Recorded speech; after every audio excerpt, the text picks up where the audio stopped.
एक बार मैं दोबारा से आपको डॉक्टर साहब का इंट्रोडक्शन दे देती हूँ। MBBS हैं, MS हैं, MCA chief consultant cardio and vascular surgeon, and he hails from Kota, Rajasthan, and is also awarded as Kota Ratna. So बहुत ही अक्लेम्ड है और बहुत ही मैं कहूंगी माहिर है अपने फील्ड के। Let's welcome on board doctor Pramod नागर। आपकी जोरदार वर्चुअल तालियों के थ्रू, और जितने लोग कैमरा में हैं, I can see, let's welcome doctor Pramod once again with lot of excitement, क्योंकि वो हमारे साथ आज बहुत सारे information share. So sir, we welcome you on board. Can we have a spotlight on you, please? All right. Thank you, madam. Thank you. Thank you, madam. बहुत बहुत स्वागत है। हम सब eagerly wait कर रहे हैं आपको सुनने के लिए।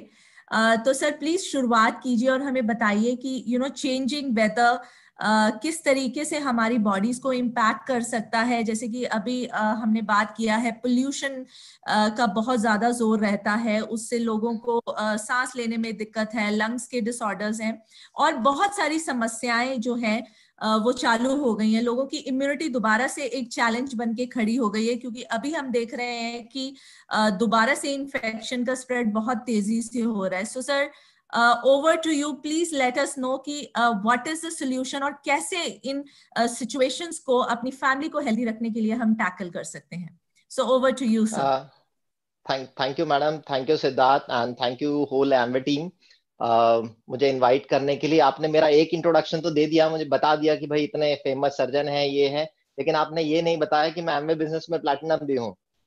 तो ये मैं आपको बता देता हूँ। और बिसाइड्स बिजनेस तो बढ़िया लगता ही है मुझे, लेकिन the things, supplements, the way they have change the life मेरी और मेरे कई पेशेंट्स की, दे आर वंडरफुल। और मैं आपको चीजें को रिलेट करते हुए बताऊंगा।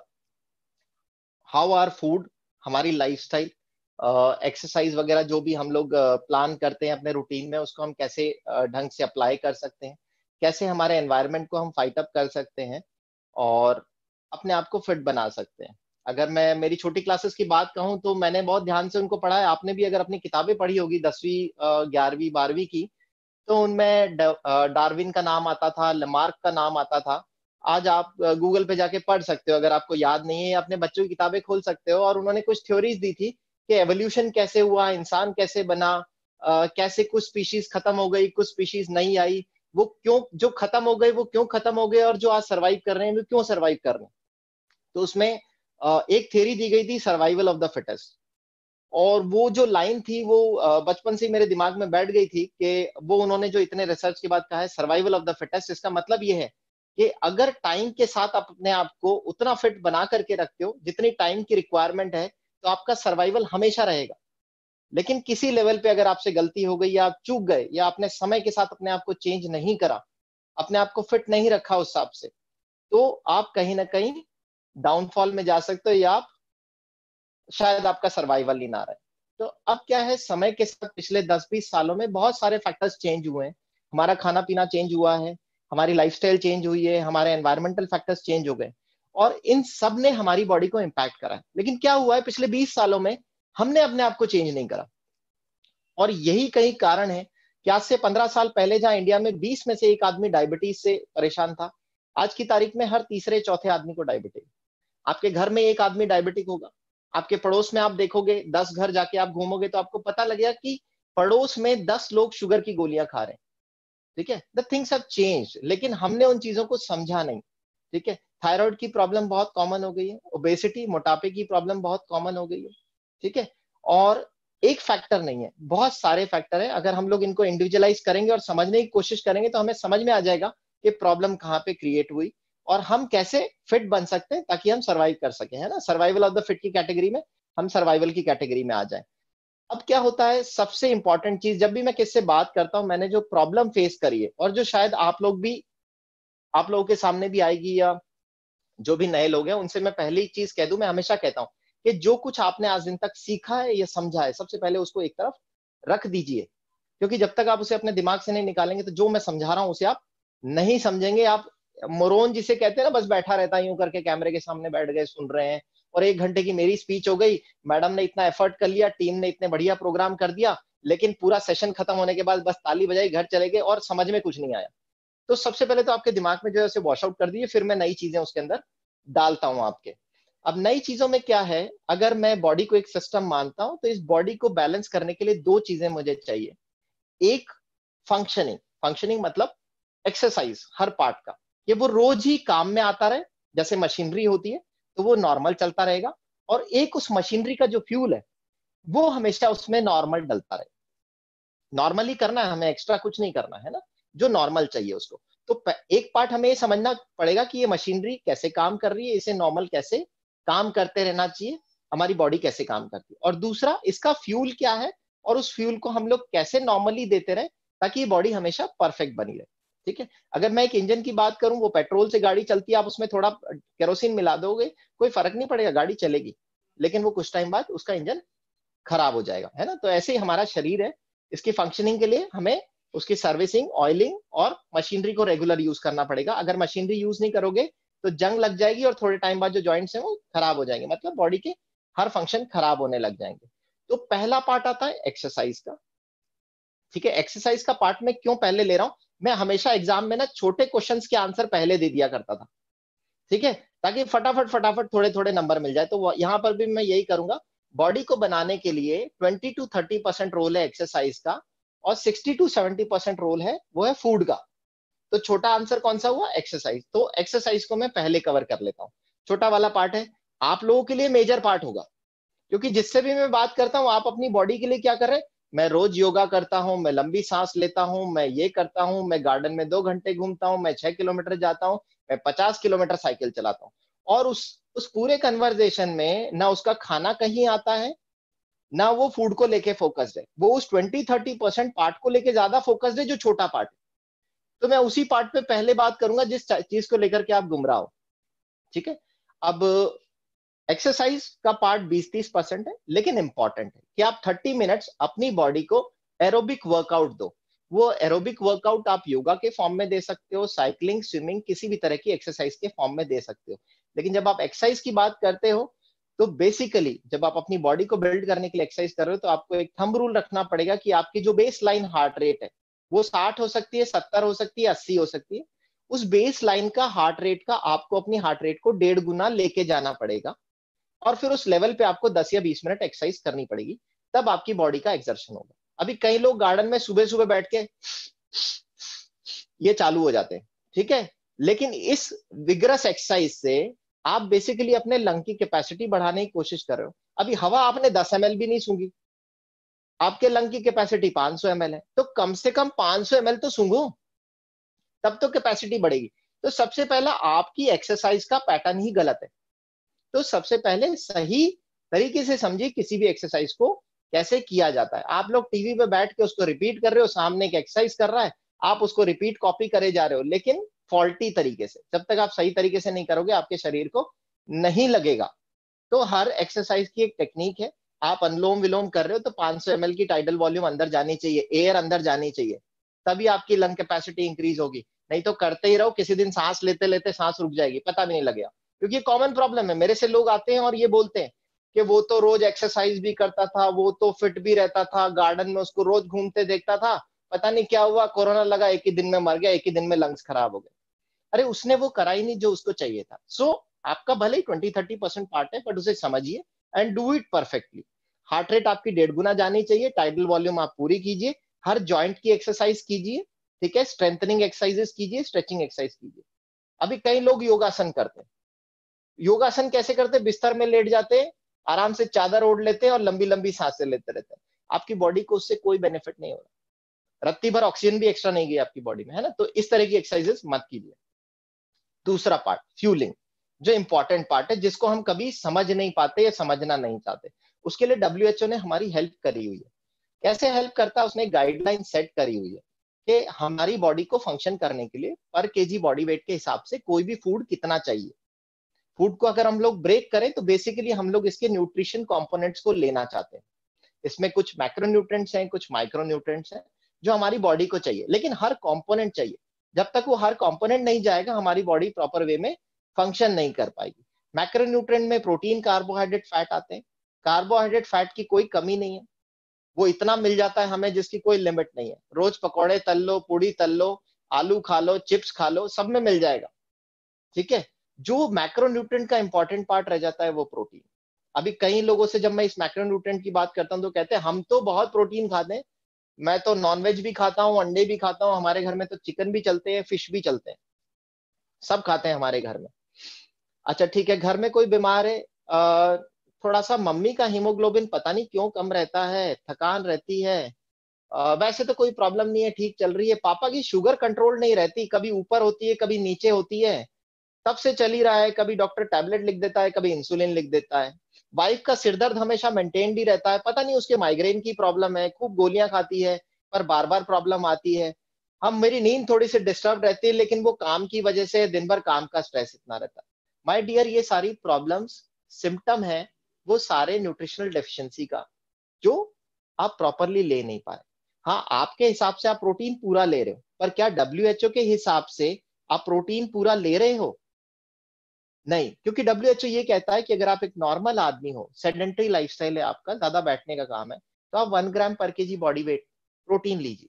लेकिन अगर आप एक ग्रोइंग एज में हो, यानी कि आप एक बच्चे हो, 18 साल से कम की कैडर में हो, तो आपको 1.5 ग्राम पर केजी बॉडी वेट प्रोटीन लेना पड़ेगा। आप प्रेग्नेंट फीमेल हो तो आपको 1.5 ग्राम लेना पड़ेगा। क्यों? क्योंकि आप भले ही बेड में हो, पर 1 ग्राम आपको खुद के लिए और आधा ग्राम प्रोटीन उस बच्चे के लिए लेना पड़ेगा, जिसका वजन आपको 3 किलो करना है 9 महीने के अंदर। ठीक है, तो आप फीमेल खुद के लिए तो खा लेती है, उस बच्चे के लिए कुछ नहीं खाती, तो उसके लिए आपको देना पड़ेगा। अगर आप एथलीट हो, स्पोर्ट्समैन हो, आप जिम जाते हो, तो आपको 2 ग्राम पर केजी बॉडी वेट खाना पड़ेगा। अभी यहां दूसरा मिसकंसेप्शन आ जाता है कि 2 ग्राम पर केजी बॉडी वेट अगर मैं प्रोटीन लूंगा तो मेरा तो वजन बहुत बढ़ जाएगा, मैं बहुत मोटा हो जाऊंगा। वजन बढ़ता है कार्बोहाइड्रेट और फैट के स्टोरेज से, प्रोटीन के स्टोरेज से नहीं। तो प्रोटीन आप जब ऑप्टिमाइज करोगे तो आपका वेट ऑटोमेटिकली बैलेंस होने लग जाएगा। अब प्रोटीन में भी इंपॉर्टेंट ये कि आप सारे अमीनो एसिड्स कवर कर रहे हैं, क्योंकि जब तक सारे अमीनो एसिड नहीं होंगे तब तक आपकी बॉडी का हर सेल फंक्शन प्रॉपर नहीं करेगा, और जब आपका सेल प्रॉपरली फंक्शन नहीं करता, यहीं से आपकी बीमारियां स्टार्ट होती है। अभी तक आपको लग रहा होगा मैं ये सारी चीजें क्यों बता रहा हूँ, क्योंकि अल्टीमेटली मुझे बीमारी पे आना है, लेकिन बीमारी स्टार्ट कहां से हो रही है वो समझना पड़ेगा, तभी अपन उसको रूट कॉज से खत्म कर पाएंगे।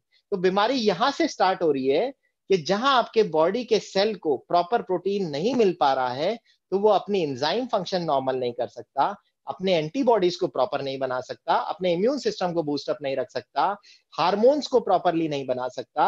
और जब ये सारी प्रॉब्लम्स डेवलप होती है तो हो सकता है आपकी बॉडी में थायराइड हार्मोन कम बनने लग जाए, इंसुलिन कम बनने लग जाए, आपके ग्लैंड्स में से कोई हार्मोन कम बनने लग जाए, जो दिमाग में ग्लैंड्स है, जिसकी वजह से आपकी ग्रोथ अफेक्टेड हो, आपके बच्चे की ग्रोथ अफेक्टेड हो, आपके बॉडी का सिस्टम डाउन हो सकता है। सिम्टम क्या आएंगे? इनिशियल स्टेज में आपको कोई बीमारी नहीं लगेगी, ऐसा नहीं कि आप पहले दिन में डायबिटिक हो जाएंगे इंसुलिन कम होने से, या पहले दिन में ही आपको थायराइड की प्रॉब्लम हो जाएगी थायरॉक्सिन कम होने की वजह। ये सब अमीनो एसिड है, सब प्रोटीन से बने हुए हैं, इनसे पहले दिन प्रॉब्लम नहीं होगी। शुरुआती प्रॉब्लम्स थकान होना, सिर दर्द रहना, सिर भारी होना, ठीक है, पैरों में सूजन आना, हीमोग्लोबिन चाह कर भी कितनी भी गोलियां खा करके जो आपका डॉक्टर लिख रहा है हीमोग्लोबिन मेंटेन नहीं कर पाना, गैस बार बार बनना, खाना नहीं पचना, ये सारी प्रॉब्लम्स एक सिंपल से प्रोटीन की क्वांटिटी को बैलेंस करने से ठीक हो सकती है। ठीक है, तो हम सबसे पहले समझें कि इसका रोल क्या है हमारी बॉडी में, और फिर हम क्वांटिटी, राइट क्वांटिटी में इसको लें। ये हमारे मेजर कंपोनेंट हो गए। ठीक है, मैक्रोन्यूट्रिएंट्स। अब इस मैक्रोन्यूट्रिएंट में एक पार्ट है जो हमारी डाइट में बहुत ज्यादा यूज होता है, वो है फैट्स, लेकिन वो हम लोग गलत तरीके से लेते हैं। अगर आप फैट्स के बारे में जानेंगे तो ऐसा नहीं है, क्योंकि मैंने बहुत सारे देखा है, कॉमन प्रॉब्लम है जब भी पेशेंट कोई होता है कार्डियक प्रॉब्लम का होता है, तो मैंने कॉमन प्रॉब्लम देखी है, वो या तो उसका डॉक्टर बंद करवा देता है या खुद बंद कर देता है कि तेल घी बिल्कुल ही बंद कर दो। फैट्स हमारी बॉडी को चाहिए, लेकिन आपको क्वांटिटी समझनी पड़ेगी और समझना पड़ेगा कि किस टाइप का फैट हमें चाहिए। आपकी मम्मी जब आप छोटे होंगे तो कहती होगी बेटा 5 बादाम रोज खाया कर, इससे दिमाग तेज होता है। उस दिमाग में क्या भरा हुआ है? आपके ओमेगा 3 भरा हुआ है। वो ओमेगा 3 हमारी बॉडी के फंक्शनिंग के लिए इंपॉर्टेंट है, आपके ब्रेन फॉर्मेशन, आपके बच्चे के ब्रेन फॉर्मेशन के लिए, ठीक है, आपके बॉडी के इन्फ्लेमेटरी प्रोसेस को खत्म करने के लिए, आपके हार्ट की फंक्शनिंग को अच्छा रखने के लिए, आपके ब्लड वेसल्स के सर्कुलेशन को अच्छा रखने के लिए, आपके बॉडी के सारे हार्मोन्स को बैलेंस करने के लिए, क्योंकि ओमेगा 3 का एक पार्ट हार्मोन्स को भी बनाता है। ठीक है, फीमेल हार्मोन्स, मेल हार्मोन्स, इन सबको बैलेंस करने के लिए आपको चाहिए ओमेगा 3, जो हमारी डाइट में बहुत कम रहता है। तो ये ओमेगा 3 जो है आपको कुछ फूड्स में मिलता है, किनमें, वॉलनट्स में, बादाम में, अलसी में, इनमें मिलता है। लेकिन बात यह है कि इनमें कुछ और फैट्स भी होते हैं जिनको बैलेंस करने में ओमेगा 3 खत्म हो जाता है, क्योंकि एक रेशियो चाहिए होता है बॉडी में ओमेगा 3 का और ओमेगा 6 का, और वो रेशियो होना चाहिए 6:1 का रेशियो, तो आपको वो बैलेंस करना पड़ेगा।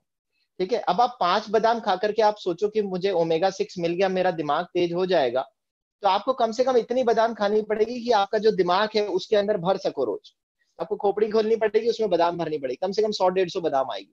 तो इतनी अगर आप रोज खा रहे हो तो आपकी ओमेगा 3 रिक्वायरमेंट पूरी होती है, बट प्रैक्टिकली पॉसिबल नहीं है। ठीक है, तो वो हमें खाना पड़ेगा। तो मैंने एक गैप बताया आपको कि हमारी डाइट में एक प्रोटीन गैप हो गया है जो हमारे साथ प्रॉब्लम कर रहा है, फैट के अंदर एक ओमेगा 3 का गैप हो गया है जो हमें प्रॉब्लम कर रहा है, और तीसरी चीज आती है माइक्रोन्यूट्रिएंट्स, जो कि है हमारे मिनरल्स और विटामिन्स, जो कि हमारी बॉडी के इंपॉर्टेंट कंपोनेंट है। कहां से मिलते हैं ये? हमें मिलते हैं फ्रूट्स और वेजिटेबल्स से। हम लोग इसीलिए सब्जियां खाते हैं। पहले के जमाने में ट्रेंड था, लोग कच्ची सब्जियां बहुत खाया करते थे, किसान खेत में जाता था वहीं तोड़ के खा लेता था। हमारे घर पे भी आती थी, आस पड़ोस के खेत से आ जाती थी, कोई गांव से आता था वो रख देता था। सब्जी मंडी में भी आती थी, तो उस टाइम पे ट्रांसपोर्टेशन सिस्टम इतना अच्छा नहीं था 20 साल पहले, कि लोकल बाजार में आने वाली जो ट्रैवलिंग टाइम होता था सब्जी का, वो 6 से 8 घंटे का होता था, और फ्रेश सब्जी होती थी जिनका मिनरल और न्यूट्रिएंट कंपोनेंट और ऑक्सीडेंट कंपोनेंट जो है वो 100% हुआ करता था ऑलमोस्ट। लेकिन आज की डेट में आप मैं कोटा में बैठा हूं तो इंदौर से कद्दू आ रहे हैं, और दिल्ली से कोई और सब्जी आ रही है, और पता नहीं कहाँ केरला से कोई और फ्रूट आ रहा है। तो उसका ट्रैवलिंग टाइम इतना होता है कि जब तक वो मेरे पास पहुंचता है डीप रेफ्रिजरेशन में होके, उसके सारे कंपोनेंट्स खत्म हो जाते हैं। इसीलिए गवर्नमेंट कहती है कि अगर आपके बच्चे को दस्त लगे तो जिंक की गोली दो। एड रोज सुनता हूं मैं, बच्चे को दस्त लगे जिंक की गोली, ओआरएस के साथ जिंक की गोली। समझ में नहीं आता, लेकिन प्रॉब्लम कहाँ पे हो गई? प्रॉब्लम ये हो गई कि आज की डेट में जो हम फ्रूट्स और वेजिटेबल्स खा रहे हैं, या तो हमारी कुकिंग हैबिट्स गलत हो गई हैं, हम उन्हें इतना जला देते हैं, तलते हैं ना हम लोग, फ्राई कर देते हैं, तो वो सारे विटामिन मिनरल सब तल जाते हैं, उसके साथ ही जल जाते हैं, तो उनको हम लोग खा रहे हैं। फूड का ट्रैवलिंग टाइम इतना है कि उसमें ऑक्सीडेंट्स खत्म हो गए, मिनरल और विटामिन का कंटेंट खत्म हो गया, तो वो भी हमें पूरा नहीं मिल पा रहा। अभी ये आपको दिखेगा नहीं, है ना? कैसे देखो? फ्रूट में विटामिन मिनरल उसको काट के दिखता तो है नहीं, और शरीर में भी जाएगा तो कैसे देखो? काट के तो देखोगे नहीं खुद को कि भाई इसमें है कि नहीं है पूरे। ये किसी लैब में अपनी बॉडी को रोज टेस्ट तो कराओगे नहीं, तो कैसे समझे? तो ये सारी भी चीजें छोटे छोटे सिम्टम के फॉर्म में आती। कैसे? जब आपको ये समझाया गया कि अभी ये वायरल इन्फेक्टिविटी बहुत है, अपनी इम्यूनिटी को बूस्ट करने के लिए आप जिंक लीजिए। तो एक छोटा सा मिनरल इतना इंपॉर्टेंट है हमारी बॉडी के लिए कि वो आपकी इम्यूनिटी को स्ट्रांग कर सकता है। लेकिन एडिशनली सिर्फ जिंक लेने से ही आपकी बॉडी का काम नहीं चलेगा। आपकी बॉडी को बहुत सारे विटामिन, बहुत सारे मिनरल्स चाहिए। अगर ये सारे के सारे पूरी मात्रा में नहीं गए, तो आपने जिंक तो बहुत खा लिया, लेकिन आपका हीमोग्लोबिन मान लो 8 या 9 है, तो ये इनडायरेक्ट मार्कर है कि आपकी बॉडी लो है। आपकी बीमारी की चपेट में फटाफट आ जाओगे और निमट लोगे। तो हीमोग्लोबिन 12-13 होना चाहिए, थकान नहीं होनी चाहिए, दिन भर 10-12 घंटे काम करो तो भी कोई प्रॉब्लम नहीं होनी चाहिए। ठीक है ना? ये सारी चीजें जब आपकी वर्किंग नॉर्मल हो, स्लीप पैटर्न नॉर्मल हो, डीप स्लीप नॉर्मल हो, ठीक है ना, तब और किससे आप बात करते हो तो आप चिड़चिड़ापन नहीं आता आप में, दिन में 10 लोगों से मिले तब भी आप परेशान नहीं हो रहे, काम करने के बाद आपकी इच्छा है कि आप फैमिली के साथ भी टाइम स्पेंड करो। क्योंकि ये कॉमन चीज है, आप देखना, एक हस्बैंड आया अपने काम करके घर पे पहुंचा, बच्चा ये कहते हैं चलो पापा खेलने चलते हैं, और पापा तुरंत ही उसके ऊपर गरजते बरसते हैं कि अभी तो मैं थका हुआ आया हूं और तुम आके चालू हो गए। और फिर वो वाइफ से लड़ता है, इन बच्चों को मेरे से दूर रखो। ये irritability is an indicator, indirect indicator कि आपके बॉडी का न्यूट्रिशन लेवल लो है, बराबर विटामिन मिनरल्स ये सब आपकी बॉडी को नहीं मिल पा रहे। और फिर जैसे ही आप ये बोलते हो, फिर वाइफ झल्ला के पड़ती है, दिन भर हो गया मुझे घर में खाना बनाते हुए, सफाई करते हुए, मैं इन बच्चों के मारे परेशान हूँ, ऊपर से आप आके शाम को चिक चिक करते हो, और फिर घर में लड़ाई शुरू। एक सिंपल सा विटामिन मिनरल आपके घर को उथल पुथल कर देता है, और फिर बच्चे चुपचाप जाके कहीं पे दुबक जाते हैं, और आप कभी समझ ही नहीं पाते कि सिंपल एक सिर्फ खाना, एक खाना आपकी लाइफ में इतना प्रॉब्लम क्रिएट कर रहा है। इसलिए कहते हैं कि जब आपका पेट भरा होता है या आपकी बॉडी का आप कहो न्यूट्रिशन लेवल नॉर्मल होता है, तो आप हमेशा खुश रहते हो। ये मम्मियां कहाँ करती थी, मदर्स, तो उनका रिलेशन इससे नहीं होता था कि आप पेट भरो, उनका रिलेशन इससे होता था कि आपकी बॉडी का न्यूट्रिशन लेवल अच्छा रहेगा तो इरिटेबिलिटी कम रहेगी, आपकी बॉडी नॉर्मल फंक्शन करेगी और हर चीज से अच्छी तरह कोप अप कर पाएगी। क्योंकि इम्यूनिटी सिर्फ बीमारी से लड़ना नहीं है, यह बीमारी को रोकना नहीं है, इम्यूनिटी आपके स्ट्रेस को कम करने का भी पार्ट है। तो जब हम ये सारे कंपोनेंट्स पूरे करते हैं, जो कि आज की डेट में पॉसिबल नहीं हो पाता, उसके मैंने आपको कारण बताए। कारण क्या है, देखो कुछ चीजें मैं आपको बताऊं, अगर मैं सिर्फ एक गेहूं की बात करूं जो आज की डेट में हम लोग खा रहे हैं, उससे आप समझ पाओगे। मैंने अपने बहुत सारे पेशेंट्स के गेहूं खाने का जो है ना क्वांटिटी मैंने कम कराई, उनको बोला कि आप मक्का खाओ, बाजरा खाओ, चना खाओ, ये सब खाओ, ठीक है ना, थोड़ा सा मिक्सिंग करो इन सारी चीजों। क्यों बोलता हूं मैं उनको, जो हमारे पास गेहूं किसी टाइम पे आया करते थे, वो उगते थे 6 से 7 फीट के, किसान को काटने में प्रॉब्लम आती थी, उनका हाइब्रिडाइजेशन कराया गया, ठीक है ना। हाइब्रिडाइजेशन क्या है, पहले आप पपीते खाते थे, उसमें बीज आते थे, आज की डेट में सीडलेस पपीते आते हैं, आप उनमें देखोगे कोई स्वाद नहीं होता, लेकिन पपीते होते हैं, बीज नहीं निकलते उनमें, है ना। तो इस तरीके से हमारे गेहूं को भी मैनिपुलेट किया गया, हाइब्रिडाइजेशन करा तो उसका ग्लूटेन कंटेंट 20 गुना बढ़ गया, आयरन कंटेंट 40% रह गया, जिंक का कंटेंट 40% रह गया, कार्बोहाइड्रेट कंटेंट बढ़ गया, ठीक है। तो न्यूट्रिशनल वैल्यू तो हो गई डाउन, और अननेसेसरी के कंपोनेंट्स उसके अंदर बढ़ गए। अब क्या है कि जहां आपको 4 या 6 रोटी खा के जो न्यूट्रिशन मिल सकता था, आज की तारीख में अगर आपने 20 रोटी नहीं खाई तो न्यूट्रिशन नहीं मिलेगा। और प्रैक्टिकली 20 रोटी खाना पॉसिबल नहीं है। टाइम के साथ हुआ क्या, उल्टा हो गया। 20 साल में ऐसा नहीं हुआ कि जहां आदमी 5 रोटी खाता तो 15 खाने लग गया, वो 5 की जगह 2 रोटी पे आ गया, तो और डाउनफॉल आ गया। तो हम खाने से वो चीज पूरी नहीं कर पा रहे, तो हमें क्या करना पड़ेगा, इस ब्रिज को, इस जो गैप हो गया, इसे ब्रिज करना पड़ेगा। और ब्रिज करने का क्या तरीका है इजी, कि हम क्वांटिटी ना बढ़ाएं, क्वांटिटी हम बढ़ा ही नहीं सकते, प्रैक्टिकली पॉसिबल नहीं, उस ब्रिज को बैलेंस करें। ब्रिज को कैसे बैलेंस कर सकते हैं, आप अपनी डाइट का प्रोटीन कैलकुलेट कीजिए। एक नॉर्मल इंडियन वेजिटेरियन एवरेज 20 से 25 ग्राम प्रोटीन अपनी डाइट से नॉर्मल लेता है, ये कैलकुलेटेड है, ये आप गूगल पे सर्च करना, ये इसके ऊपर बहुत रिसर्च हो गई। और एक प्योर नॉन वेजिटेरियन मैं किसको कहता हूं, जो रोज नॉनवेज खाता है, 4 अंडे रोज खाता है या चिकन खाता है 100 ग्राम से 200 ग्राम, वो प्योर नॉन वेजिटेरियन है, और वो भी 40 ग्राम से ज्यादा प्रोटीन नहीं ले पा रहा। तो 30 से 40 ग्राम का एक गैप प्रोटीन का उसकी डाइट में आ रहा है, और इससे आप ब्रिज कीजिए। ब्रिज करने का सबसे अच्छा तरीका क्या है, न्यूट्रलाइट का ऑल प्लांट प्रोटीन 2 से 3 स्कूप रिक्वायरमेंट के हिसाब से आप लीजिए। या आप एक बच्चे को दे सकते हो, एक फीमेल को दे सकते हो, डिजीज आदमी को दे सकते हो, ठीक है ना, एक हेल्दी आदमी इसे ले सकता है। तो सिर्फ डिजीज, कई लोग सिर्फ बीमारी के लिए इसे खाते हैं, अरे बीमारी के लिए नहीं खाना, इसे आपकी नॉर्मल बॉडी को मेंटेन रखने के लिए खाना। तो इससे आप अपने प्रोटीन टैंक को फुल कर लोगे। फैट का रेशियो मेंटेन करने के लिए आप ओमेगा 3 सप्लीमेंट कर लो, उससे आप बैलेंस हो जाओगे। अगर आप नॉर्मल आदमी हो तो 1 से 2 ओमेगा 3। हाँ, अगर आप डिजीज हो, आपका कोलेस्ट्रॉल इम्बैलेंस है, आप मोटे हो, आप वेट मैनेजमेंट की तरफ फोकस कर रहे हो, तो 3 से 4 ओमेगा 3 खाना भी बुरा नहीं है। पर लोग क्या करते हैं, मार्केट से जाके फार्मास्यूटिकल कुछ दवाइयां खाने लग जाते हैं जो आपके फैट को बैलेंस करता है। उसे मत खाइए, उसमें 50 नुकसान और है साथ में। ओमेगा 3 बेस्ट है, क्यों, क्योंकि आपके फैट को, वेट को बैलेंस ही नहीं करेगा, साथ में 50 फायदे शरीर को और भी देगा। वह गूगल पे सर्च करिएगा ओमेगा 3 को खाने के क्या क्या बेनिफिट्स है। आपके हार्मोन्स को रेगुलेट करता है, डायबिटिक्स को हेल्पफुल है, थायराइड पेशेंट्स को हेल्पफुल है, पार्किंसोनिज्म के पेशेंट्स, माइग्रेन के पेशेंट, कार्डिक पेशेंट, स्ट्रोक के पेशेंट, लकवा जिनको मार जाता है ना, सब तरह के फीमेल्स, प्रेग्नेंट फीमेल्स के लिए एक रिसर्च बताती है कि जो प्रेग्नेंट फीमेल्स अपनी पूरी प्रेगनेंसी में 9 महीने ओमेगा 3 खाती है, उनके बच्चे नॉर्मल बच्चे से 9 गुना ज्यादा इंटेलिजेंट पैदा होते हैं, 9 टाइम्स मोर इंटेलिजेंट। स्टडी है पूरी पिछले 20 सालों की। और जो मदर भूल गई, जिसको स्टडी के बारे में डिलीवरी के टाइम पता लगा, उन्हें भी घबराने की जरूरत नहीं है। अगर वो ब्रेस्ट फीडिंग के टाइम पे भी ओमेगा 3 सप्लीमेंटेशन करती है, तो उसके बच्चे का ब्रेन भी 3 गुना ज्यादा डेवलप हो जाएगा नॉर्मल बच्चे से। तो यू स्टिल हैव चांसेस। अच्छा, मैं ये क्यों कॉन्फिडेंस के साथ कहता हूं, क्योंकि मेरे सर्कल में एटलीस्ट 15 फीमेल ऐसी हैं जिनको मैंने पूरी प्रेगनेंसी में Nutrilite all plant protein, omega 3, calcium, iron daily, इसके अलावा कुछ नहीं खाने दिया। No medicine, no tablet, healthy babies, normal deliveries, माँ भी खुश, बच्चा भी खुश। माँ का हीमोग्लोबिन 14, बच्चे का हीमोग्लोबिन 12-13, बच्चा कोई आईसीयू में नहीं रहा, कोई किसी तरह की प्रॉब्लम नहीं, एंड आई हैव प्रूफ्स। और मैंने उनको कहा मुझ पे फेथ रखो, ठीक है, ये बच्चा नॉर्मल होगा। और आज वो बिलीफ से लोगों को बुलाते हैं, बताते हैं सारी चीजें। सो आई हैव सीन, ऐसा नहीं है ना।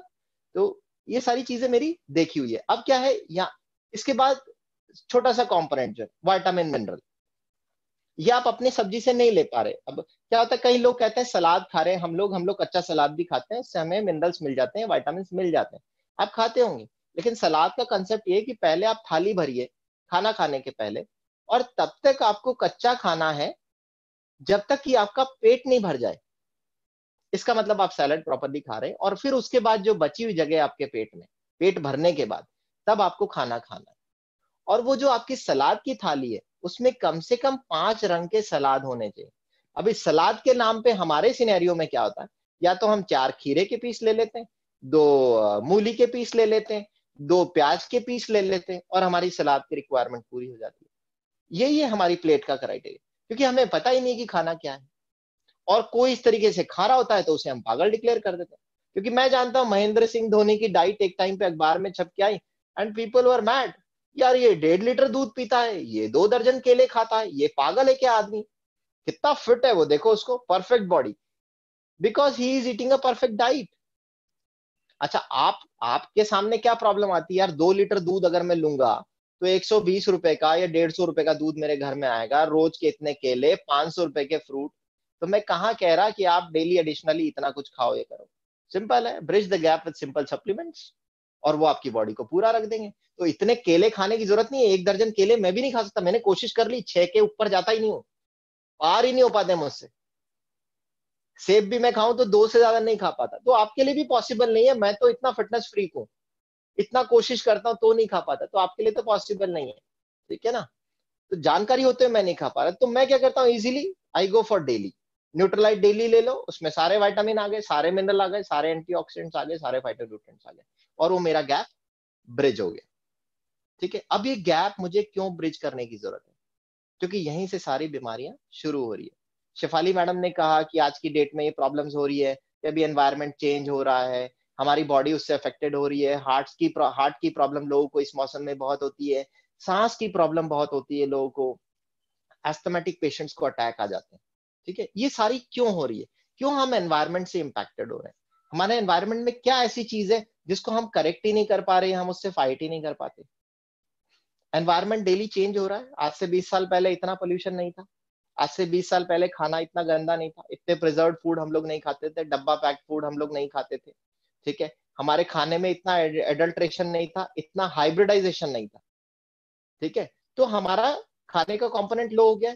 ठीक है, अभी हम बैलेंस भी कर रहे हैं, तो भी हमारे को बीमारियां आ रही है ना। क्यों? क्योंकि हमारे हिसाब से हम बैलेंस कर रहे हैं, हम उस हिसाब से बैलेंस नहीं कर रहे जिस हिसाब से बॉडी को चाहिए, जिस हिसाब से WHO रिकमेंड करता है कि इतना हमें खाना चाहिए।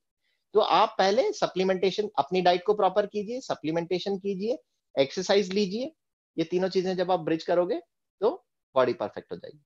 ठीक है, अब जब आप इन बॉडी को परफेक्ट करोगे तो कैसे हम बीमारी को रोक सकते हैं, जिनकी हम बात कर रहे हैं, हार्ट प्रॉब्लम्स की, सांस की प्रॉब्लम की। क्यों होती है हार्ट की प्रॉब्लम, होती क्यों है? ठीक है ना, कहते हैं कि सडनली हार्ट अटैक आया, ये हो गया, क्यों हो रहा है? बेसिकली आपकी आर्टरीज में कोलेस्ट्रॉल का डिपोजिशन हो रहा है। ये कैसे होता है ना, किसी दिन टाइम मिलेगा तो हम इस पे भी बहुत बड़ा सेशन लेंगे। ठीक है, फिलहाल मैं आपको छोटे में बताता हूँ, आपकी बॉडी में डेली कुछ डैमेजेस चल रहे हैं और कुछ रिपेयर्स चल रहे हैं। ठीक है, और सारे डिजीज यहीं से आते हैं। Damage, environmental factors, insecticide, pesticides, आपका इम्प्रॉपर डाइट, इम्प्रॉपर रेस्ट। ठीक है, ये सारी चीजें आपकी बॉडी में डेली हर सेल को डैमेज कर रही है। लेकिन साथ के साथ ही आपका सेल उसको रिपेयर कर रहा है, और उसके लिए आपका DNA RNA काम करता है, आपके बॉडी में प्रोटीन्स काम करते हैं, एंटीऑक्सीडेंट्स काम करते हैं, और वो इन सब को लेकर के एक रिपेयर सिस्टम बनाते हैं और सेल को दोबारा से सही करते हैं। लेकिन जब आपका सेल इनको ठीक करने जाता है और वो पीछे पलट के जाता है, वो यूं देखता है, थोड़े 10 लोग मेरे पीछे आ जाओ, 10 इधर से आ जाओ, ये 10 विटामिन आ जाओ, 10 मिनरल आ जाओ, और जैसे पीछे पलटता है तो पीछे ना विटामिन है ना मिनरल है। वो सोचता है गए भाई, होने दो, बर्बाद हो रहा है, सेल बर्बाद होने दो, कुछ नहीं कर सकते, क्योंकि मेरे पास वो चीजें ही नहीं है जिससे मैं इनको सही कर सकूं। और वो जो डैमेज मैकेनिज्म है वो चलता रहता है, 1 साल, 2 साल, 5 साल, 10 साल तक शरीर झेलता, 15 साल शरीर झेलता है।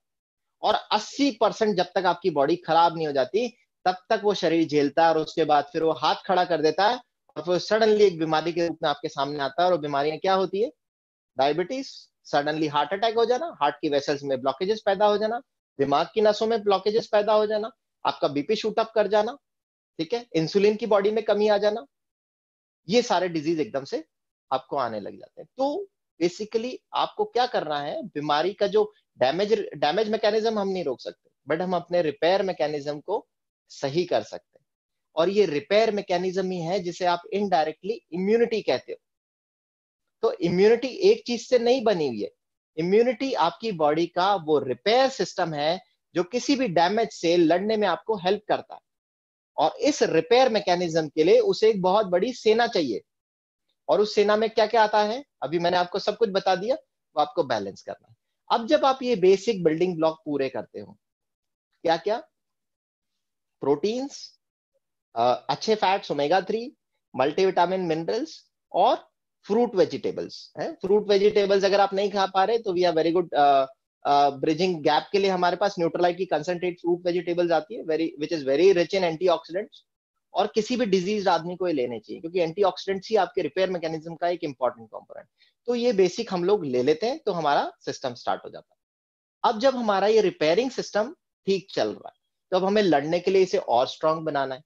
तो और स्ट्रांग बनाने के लिए हमें इस पे टॉपिंग लगानी पड़ेगी। जैसे हम लोग पिज्जा पे टॉपिंग लगाते हैं, बेस तो है ही सही, चीज भी हमने लगा दिया, तो हम लोग उस पे टॉपिंग लगाते हैं। टॉपिंग किन चीजों का लगाते हैं, टॉपिंग होती है रिक्वायरमेंट के हिसाब से। जैसे एक फीमेल पे हम लोग आ जाए तो फीमेल की रिक्वायरमेंट्स अलग है, मेल की रिक्वायरमेंट्स कुछ अलग है, बच्चों की रिक्वायरमेंट्स कुछ अलग है। तो उनके हिसाब से हम लोग इस पे टॉपिंग डालते हैं और उस चीजों को ऐड ऑन करते हैं ताकि हम लोग फिट रह सकें। अगर मैं एडल्ट्स की बात करूं, जैसा कि शिफाली मैम ने स्टार्ट करा था कि हम लोग हार्ट और लंग्स की प्रॉब्लम की बात कर रहे हैं, तो एडल्ट्स के अंदर ये प्रॉब्लम कॉमन है। ठीक है, तो जैसे जैसे एजिंग हो रही है, हमारे हार्ट की भी एजिंग हो रही है, इसको बूस्टअप करने के लिए हमें क्या करना पड़ेगा, कुछ ऐसे फैक्टर्स को रखना पड़ेगा हमारी बॉडी में जो हमारे सेल की स्ट्रेंथ को बढ़ा सके, क्योंकि हर सेल की एजिंग हो रही है, बॉडी की एजिंग हो रही है। तो स्ट्रेंथ को मेंटेन करने के लिए क्या है, कुछ सेल स्टिमुलेंट्स होते हैं जिनको अगर हम लोग रेगुलर लें तो हमारे बॉडी को नया रखने में कोशिश करते हैं, हमारे सेल की वाइटलिटी बढ़ाते हैं। इसमें हमारे पास हर्ब भी है, अश्वगंधा, और इसमें हमारे पास न्यूट्रलाइट का कंपोनेंट है जिंसिंग, जिसको मैं रेगुलर लेता हूँ, मेरे चेहरे पे भी दिखाई दे रहा होगा। मैं कैसे ही बात कहता हूँ कि, तो वो यही कहते हैं कि सर 30 साल की उम्र में आपके पास इतनी डिग्रियां कैसे, तो मैं उसको कहता हूँ तुमने मेरी एज 10 साल घटा दी है। ठीक है, एज मेरी 38 साल है, वो मैं तुम्हें दिखाई 30 का दे रहा हूँ, वो अलग बात है। ठीक है, तो ये सारी चीजें क्यों है, क्योंकि मैंने वो गैप ब्रिज करा, प्लस साथ में अपने सेल्स को यंग रखने के लिए मैंने अश्वगंधा और जिंसिंग का सपोर्ट लिया। अब जब मैं अपने सेल के कंपोनेंट्स को यंग रखने की कोशिश करता हूं तो मैं अपने आप को हार्ट की प्रॉब्लम से बचा सकता हूँ। क्यों, क्योंकि ये एज के साथ आने वाली बीमारी है। मैं डायबिटीज से अपने आप को बचा सकता हूँ क्योंकि ये एज के साथ आने वाली बीमारी है। हाइपरटेंशन को रोक सकता हूँ क्योंकि ये एज के साथ आने वाली बीमारी है। ठीक है, लकवा मारने की प्रॉब्लम से दूर रख सकता हूँ क्योंकि एज के साथ आने की वाली बीमारी है। तो एज के साथ जो बीमारी आ रही है उनके लिए मैं इनका टॉप अप कर सकता हूँ। तो इस तरीके से मैं अपनी हार्ट की प्रॉब्लम को कोप अप कर सकता हूँ। लेकिन अगर आपको हो ही गई है, आप ऑलरेडी हार्ट पेशेंट है, तो आपको कुछ एडिशनल चीजें लेनी चाहिए जो आपके हार्ट को हेल्दी रख सके। क्या है वो, हमारे पास एक गार्लिक हार्ट केयर है, उसके पीछे ही हार्ट केयर लिखा हुआ है। क्यों, क्योंकि गार्लिक हम लोग सदियों से जानते हैं ऐसी चीज है जो आपको ब्लड थिनर का काम करती है और एक अच्छी एंटीऑक्सीडेंट का काम करती है। जब आपका खून पतला रहेगा तो जमेगा नहीं कहीं पे। सर्दी में यही तो प्रॉब्लम हो रही है ना, ठंडा होकर खून जम जाता है, दिमाग में जम गया तो लकवा मार गया, हार्ट में जम गया तो हार्ट अटैक आ गया। तो वो आपके खून को पतला रखेगी। तो जो हाई रिस्क है लोग हैं, जिनको ये लगता है कि उनको हार्ट प्रॉब्लम आ सकती है, फैमिली हिस्ट्री है, वो गार्लिक हार्ट केयर को रेगुलर कंज्यूम करें तो वो हार्ट की प्रॉब्लम से अपने आप को सेफ रख सकते हैं। फिर आपकी मसल को स्टिमुलेट करने के लिए हार्ट की एक CoQ10 हमारे पास टैबलेट आती है। कोलेस्ट्रॉल को बैलेंस करने के लिए CH बैलेंस आती है। तो ये स्पेसिफिक चीजें हार्ट के लिए। ठीक है, लेकिन हार्ट और लंग्स दोनों सिस्टम कनेक्टेड है, दोनों में से एक भी वीक होता है तो दूसरे का सपोर्ट खत्म हो जाता है। हार्ट के साथ आपको लंग्स को स्ट्रांग रखना जरूरी। और मैं कार्डियोथोरेसिक सर्जन क्यों बना, क्योंकि मेरा मानना ये कि अगर ये दो सिस्टम परफेक्ट चल रहे हैं तो बाकी सिस्टम बॉडी के चलाए जा सकते हैं। अभी जब कोरोना हुआ तो आपको सबको समझ में आ गया कि सिर्फ एक लंग्स ही निपटा देता है आदमी को। तो आपकी बॉडी में ये दोनों सिस्टम आपको परफेक्ट रखने पड़ेंगे। हार्ट आपने सही कर दिया, ठीक है, लंग्स को कैसे सही रखोगे, आपको एक तो डीप ब्रीदिंग एक्सरसाइज करनी है, वो फर्जी वाली एक्सरसाइज नहीं करनी जो मैंने आपको शुरू में बताई थी, है ना।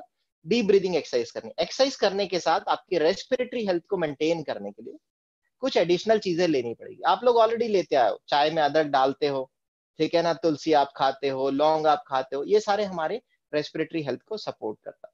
तो इन्हीं सारों के बेस्ट कॉम्बिनेशन को हमने बनाया कि जो बिल्कुल जिनके अंदर किसी भी तरह के केमिकल्स यूज नहीं करेंगे, क्योंकि मुझे आज की डेट में पता नहीं है अदरक जो मेरे घर में आ रहा है मुझे पता है रोजाना उसको एसिड से वॉश किया जाता है, कच्चा अदरक मेरे घर पे आता है जिसके अंदर पता नहीं कितना न्यूट्रिशन है, नहीं है, पर खा रहे हैं, मजबूरी है, ठीक, तो मैं ऐड ऑन कर लेता हूँ। क्या? वसाखा, मुलेठी और सुरासा। सो मुझे मेरी रेस्पिरेटरी हेल्थ को सपोर्ट करने के लिए एक प्रोडक्ट मेरे पास है, मैं उसे ले लेता हूँ। और इस टाइम पे इसकी बहुत रिक्वायरमेंट है क्योंकि एनवायरनमेंट में पोल्यूशन लेवल बहुत बढ़ गया है, गले में खराश होना, सांस की तकलीफ होना, ये सारी प्रॉब्लम्स कॉमन है। तो जब मैं इसे लेता हूं तो मेरी लंग्स का डायलिटेशन प्रॉपर रहता है, ऑक्सीजनेशन प्रॉपर रहता है, ठीक है ना। और साथ में ये जो मैं ले रहा हूँ, ठीक है, ये मेरे लंग्स की फंक्शनिंग को इंप्रूव कर रहा है, मैं ब्रीदिंग एक्सरसाइजेस भी कर रहा हूँ, तो मेरे फाइटिंग कैपेसिटी बढ़ गई। लेकिन इसके साथ ही मुझे, क्योंकि मैं ज्यादा कंसर्न आज की तारीख में किस लिए हूं, आप भी कंसर्न हो कि यार इस टाइम पे निमोनिया जैसी प्रॉब्लम्स बढ़ जाती है, सांस की प्रॉब्लम बढ़ जाती है, वायरल इन्फेक्शन बढ़ जाते हैं, और घर में एक से दूसरे को ट्रांसमिट होता है। तो उस वायरल इन्फेक्शन से फाइट करने के लिए मुझे ना केवल मेरी रेस्पिरेटरी हेल्थ बढ़ानी है, बल्कि मुझे कुछ ऐसी चीज भी चाहिए होगी, कोई वायरस अगर मेरे रेस्पिरेटरी हेल्थ में अंदर रास्ते पे एंटर हो जाए तो उसे तुरंत मेरा सिस्टम खत्म कर सके, और इसके पहले कि वो दूसरे को ट्रांसमिट हो उसके पहले मेरी बॉडी उसे खत्म कर। तो इसके लिए मैं कुछ बूस्टर्स, बूस्टर का मतलब आप जो ले रहे हो बेस के ऊपर वो टॉपिंग डालनी है। टॉपिंग्स में हमारे पास क्या है अपनी रेस्पिरेटरी हेल्थ के लिए? आप तुलसी और एक्नेशिया ट्रिपल गार्ड। जिन लोगों को अस्थमा है, एलर्जी के अस्थमा, सांस की प्रॉब्लम रहती है, उनको इस सीजन में एक कोर्स एक्नेशिया ट्रिपल गार्ड का ले लेना चाहिए, ठीक है। और साथ में उनको तुलसी रेगुलर लेनी चाहिए, तो वो उनकी हेल्थ को मेंटेन करेगी, और रेगुलर वसाखा मुलेटी लेने से सांस अच्छी चलती रहेगी। आपको रोज अपना ऑक्सीजन सैचुरेशन चेक नहीं करना पड़ेगा, है ना, क्योंकि रेस्पिरेटरी हेल्थ आपकी अच्छी रहेगी। तो ये कुछ सप्लीमेंट किस तरीके से ये हमारे सिस्टम हिट होते हैं और कैसे हम इनको बैलेंस कर सकते हैं, ये मैंने बताया, ठीक है। अब मैं शेफाली मैडम से कहूंगा कि वो टेक ओवर करें और हम लोग सेशन को और आगे मूव ऑन करें उनके जो भी क्वेश्चंस हैं उसके साथ। जी बिल्कुल डॉक्टर साहब, थैंक यू सो मच। बहुत इंफॉर्मेशन आपने अभी दी और already we are pouring with the questions. तो सर अभी अभी आपने बताया है, तो कुछ ऐसे सप्लीमेंट सजेस्ट करिए सर, ब्रेथलेसनेस फील हो रहा है, तो उसके लिए हम क्या दे सकते हैं? और अभी भी जैसे कोविड-19 से इफेक्टेड जो पीपल हैं जो डिस्चार्ज हो चुके हैं, those who have recovered but oxygen support पे हैं, तो क्या हम उन्हें कुछ रेकमेंड कर सकते हैं सर? हाँ बिल्कुल, मैंने स्पेसिफिक आपको 3 सप्लीमेंट लास्ट में बताए जो आपके इस रेस्पिरेटरी सिस्टम पे काम करेंगे। बेसिक तो आपको लेना ही है, क्योंकि यस। जब तक आप अपनी बॉडी को स्ट्रांग नहीं करोगे ना, कुछ नहीं कर सकते। तो जो बेसिक सप्लीमेंट मैंने आपको बताए जो आपकी बॉडी की फंक्शनिंग के लिए चाहिए, protein, multivitamin mineral daily, omega 3 और CFE, ये तो आपको लेना है। क्यों? क्योंकि आपकी बॉडी की फंक्शनिंग को नॉर्मल करेंगे। अब इसके ऊपर आपको रेस्पिरेटरी प्रॉब्लम भी है, तो आपकी रेस्पिरेटरी हेल्थ को सपोर्ट करने के लिए आपको वसाखा मुलेटी जो अपनी आती है उसे आपको सुबह शाम लेना है, तुलसी और एक्नेशिया ट्रिपल गार्ड आपको लेनी है। तो इससे आप पूरे सिस्टम को सही कर सकते हो। इनफैक्ट मैं आपको बताऊं, मेरे पास बहुत सारे लोग ऐसे हैं जो कार्डियक प्रॉब्लम के अलावा या लंग्स की प्रॉब्लम के अलावा जनरल प्रॉब्लम के लिए भी आते हैं, क्योंकि वो ट्रस्ट करते हैं। मेरा सारा नर्सिंग स्टाफ, मैंने बताया ना कि आज की डेट में 15 प्रेग्नेंट फीमेल्स भी हैं जो मेरे कॉन्टैक्ट में हैं, और उनके नॉर्मल डिलीवरीज हुई है, बच्चे हुए हैं, क्योंकि वो ट्रस्ट करते हैं कि सर जो गाइड करेंगे उनसे बढ़िया नहीं करेगा कोई भी। तो मेरे जितने भी नर्सिंग स्टाफ है, यस कोई सर। भी प्रॉब्लम हो घर में, वो पहले मेरे पास ही पूछने आते हैं कि क्या करना है। तो मेरे परफेक्ट। फॉलोअप में ऐसे 20 से 25 कोविड पेशेंट्स भी हैं जो पॉजिटिव थे, ठीक है। उनको मैंने देखा और उनको मैंने कोई मेडिसिन नहीं दी, सिर्फ सपोर्टिव फीवर के लिए मैंने टैबलेट दी और न्यूट्रलाइट के सप्लीमेंट्स दिए, और इन्हीं सप्लीमेंट से मैंने गाइड किया उनको, एंड दे आर फिट। उनमें से एक पेशेंट मेरा ऐसा भी था जिसकी उम्र 80 साल थी, and he was severely dyspnoeic, 70% saturation था।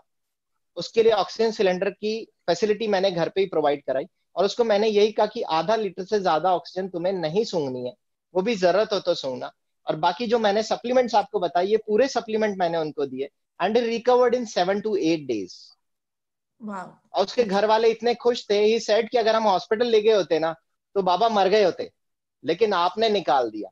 और उनकी जो वो पोती थी, वो मेरे यहाँ पे नर्सिंग स्टाफ है, मेरे आईसीयू में ड्यूटी करती है, तो उसने कहा कि सर इलाज मुझे आपसे ही कराना है, आप जो लिखोगे उसके अलावा मैं कुछ नहीं खिलाऊंगा।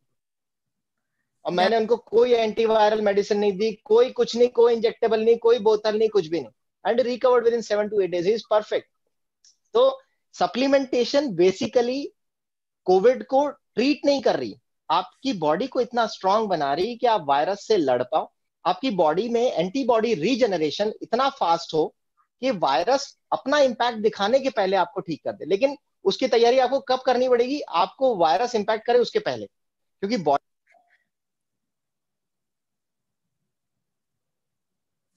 डॉक्टर साहब आपका हाँ मोबाइल म्यूट हो गया है शायद।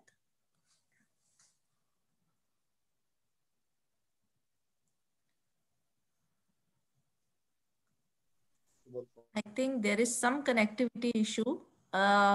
Siddharth, can you please help? Sorry, hello Yes, hello. sir. We can hear you, sir. We can hear Yes, you. Dr. Saab, we connect हो can गया। hear actually you. मेरा कॉल आ गया था back में, तो उसकी वजह से दिक्कत हुई है। No issue, Dr. Saab. Okay.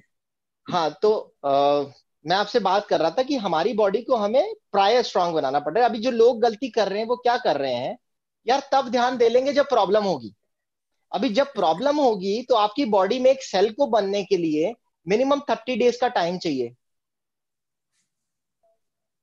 क्या मैं कनेक्ट कर पा रहा हूँ? मेरी आवाज आ रही है? आवाज सर आ रही है आपकी सर, आपका वॉइस फोटो फ्रीज हो गया है। अच्छा, everything is वीडियो फ्रेम। एक सेकंड में भी वो हो सकता है, वो नेट कनेक्टिविटी डिस्टर्ब हो गई हो कॉल की वजह से। not a problem, sir. You can keep on अच्छा, talking. ठीक है ठीक है, हाँ आपकी वो आवाज कनेक्ट आ हो रही जाएगा, वीडियो भी आ जाएगा। तो उसमें क्या है कि जब आप मान लो कि आज आप प्रॉब्लम में आए, आज आप बीमार हुए, ठीक है, आपको कोविड हो गया, ठीक है, तो आपकी बॉडी पूरी हिट हो चुकी है और आपकी बॉडी में पहले से रिजर्व था ही नहीं फाइट Right. करने के लिए। अब जब आज से आज सप्लीमेंटेशन, ये प्रॉपर डाइट और उसके ऊपर फोकस करते हो, तो उसका इंपैक्ट आपकी बॉडी पे आएगा 1 महीने बाद, क्योंकि हर सेल को जनरेट करने के लिए कम से कम इतना टाइम चाहिए। कुछ सेल 7 दिन में जनरेट हो जाते हैं, वो जरूर जनरेट हो जाएंगे, लेकिन पूरी बॉडी को परफेक्ट होने में 1 महीना लग जाएगा। तो बेस्ट टाइम इज जब आपको नहीं हुआ हो, ठीक है ना, that is the best time. Perfect. ठीक है, तो हाँ जी, एक सेकेंड, एक सेकेंड।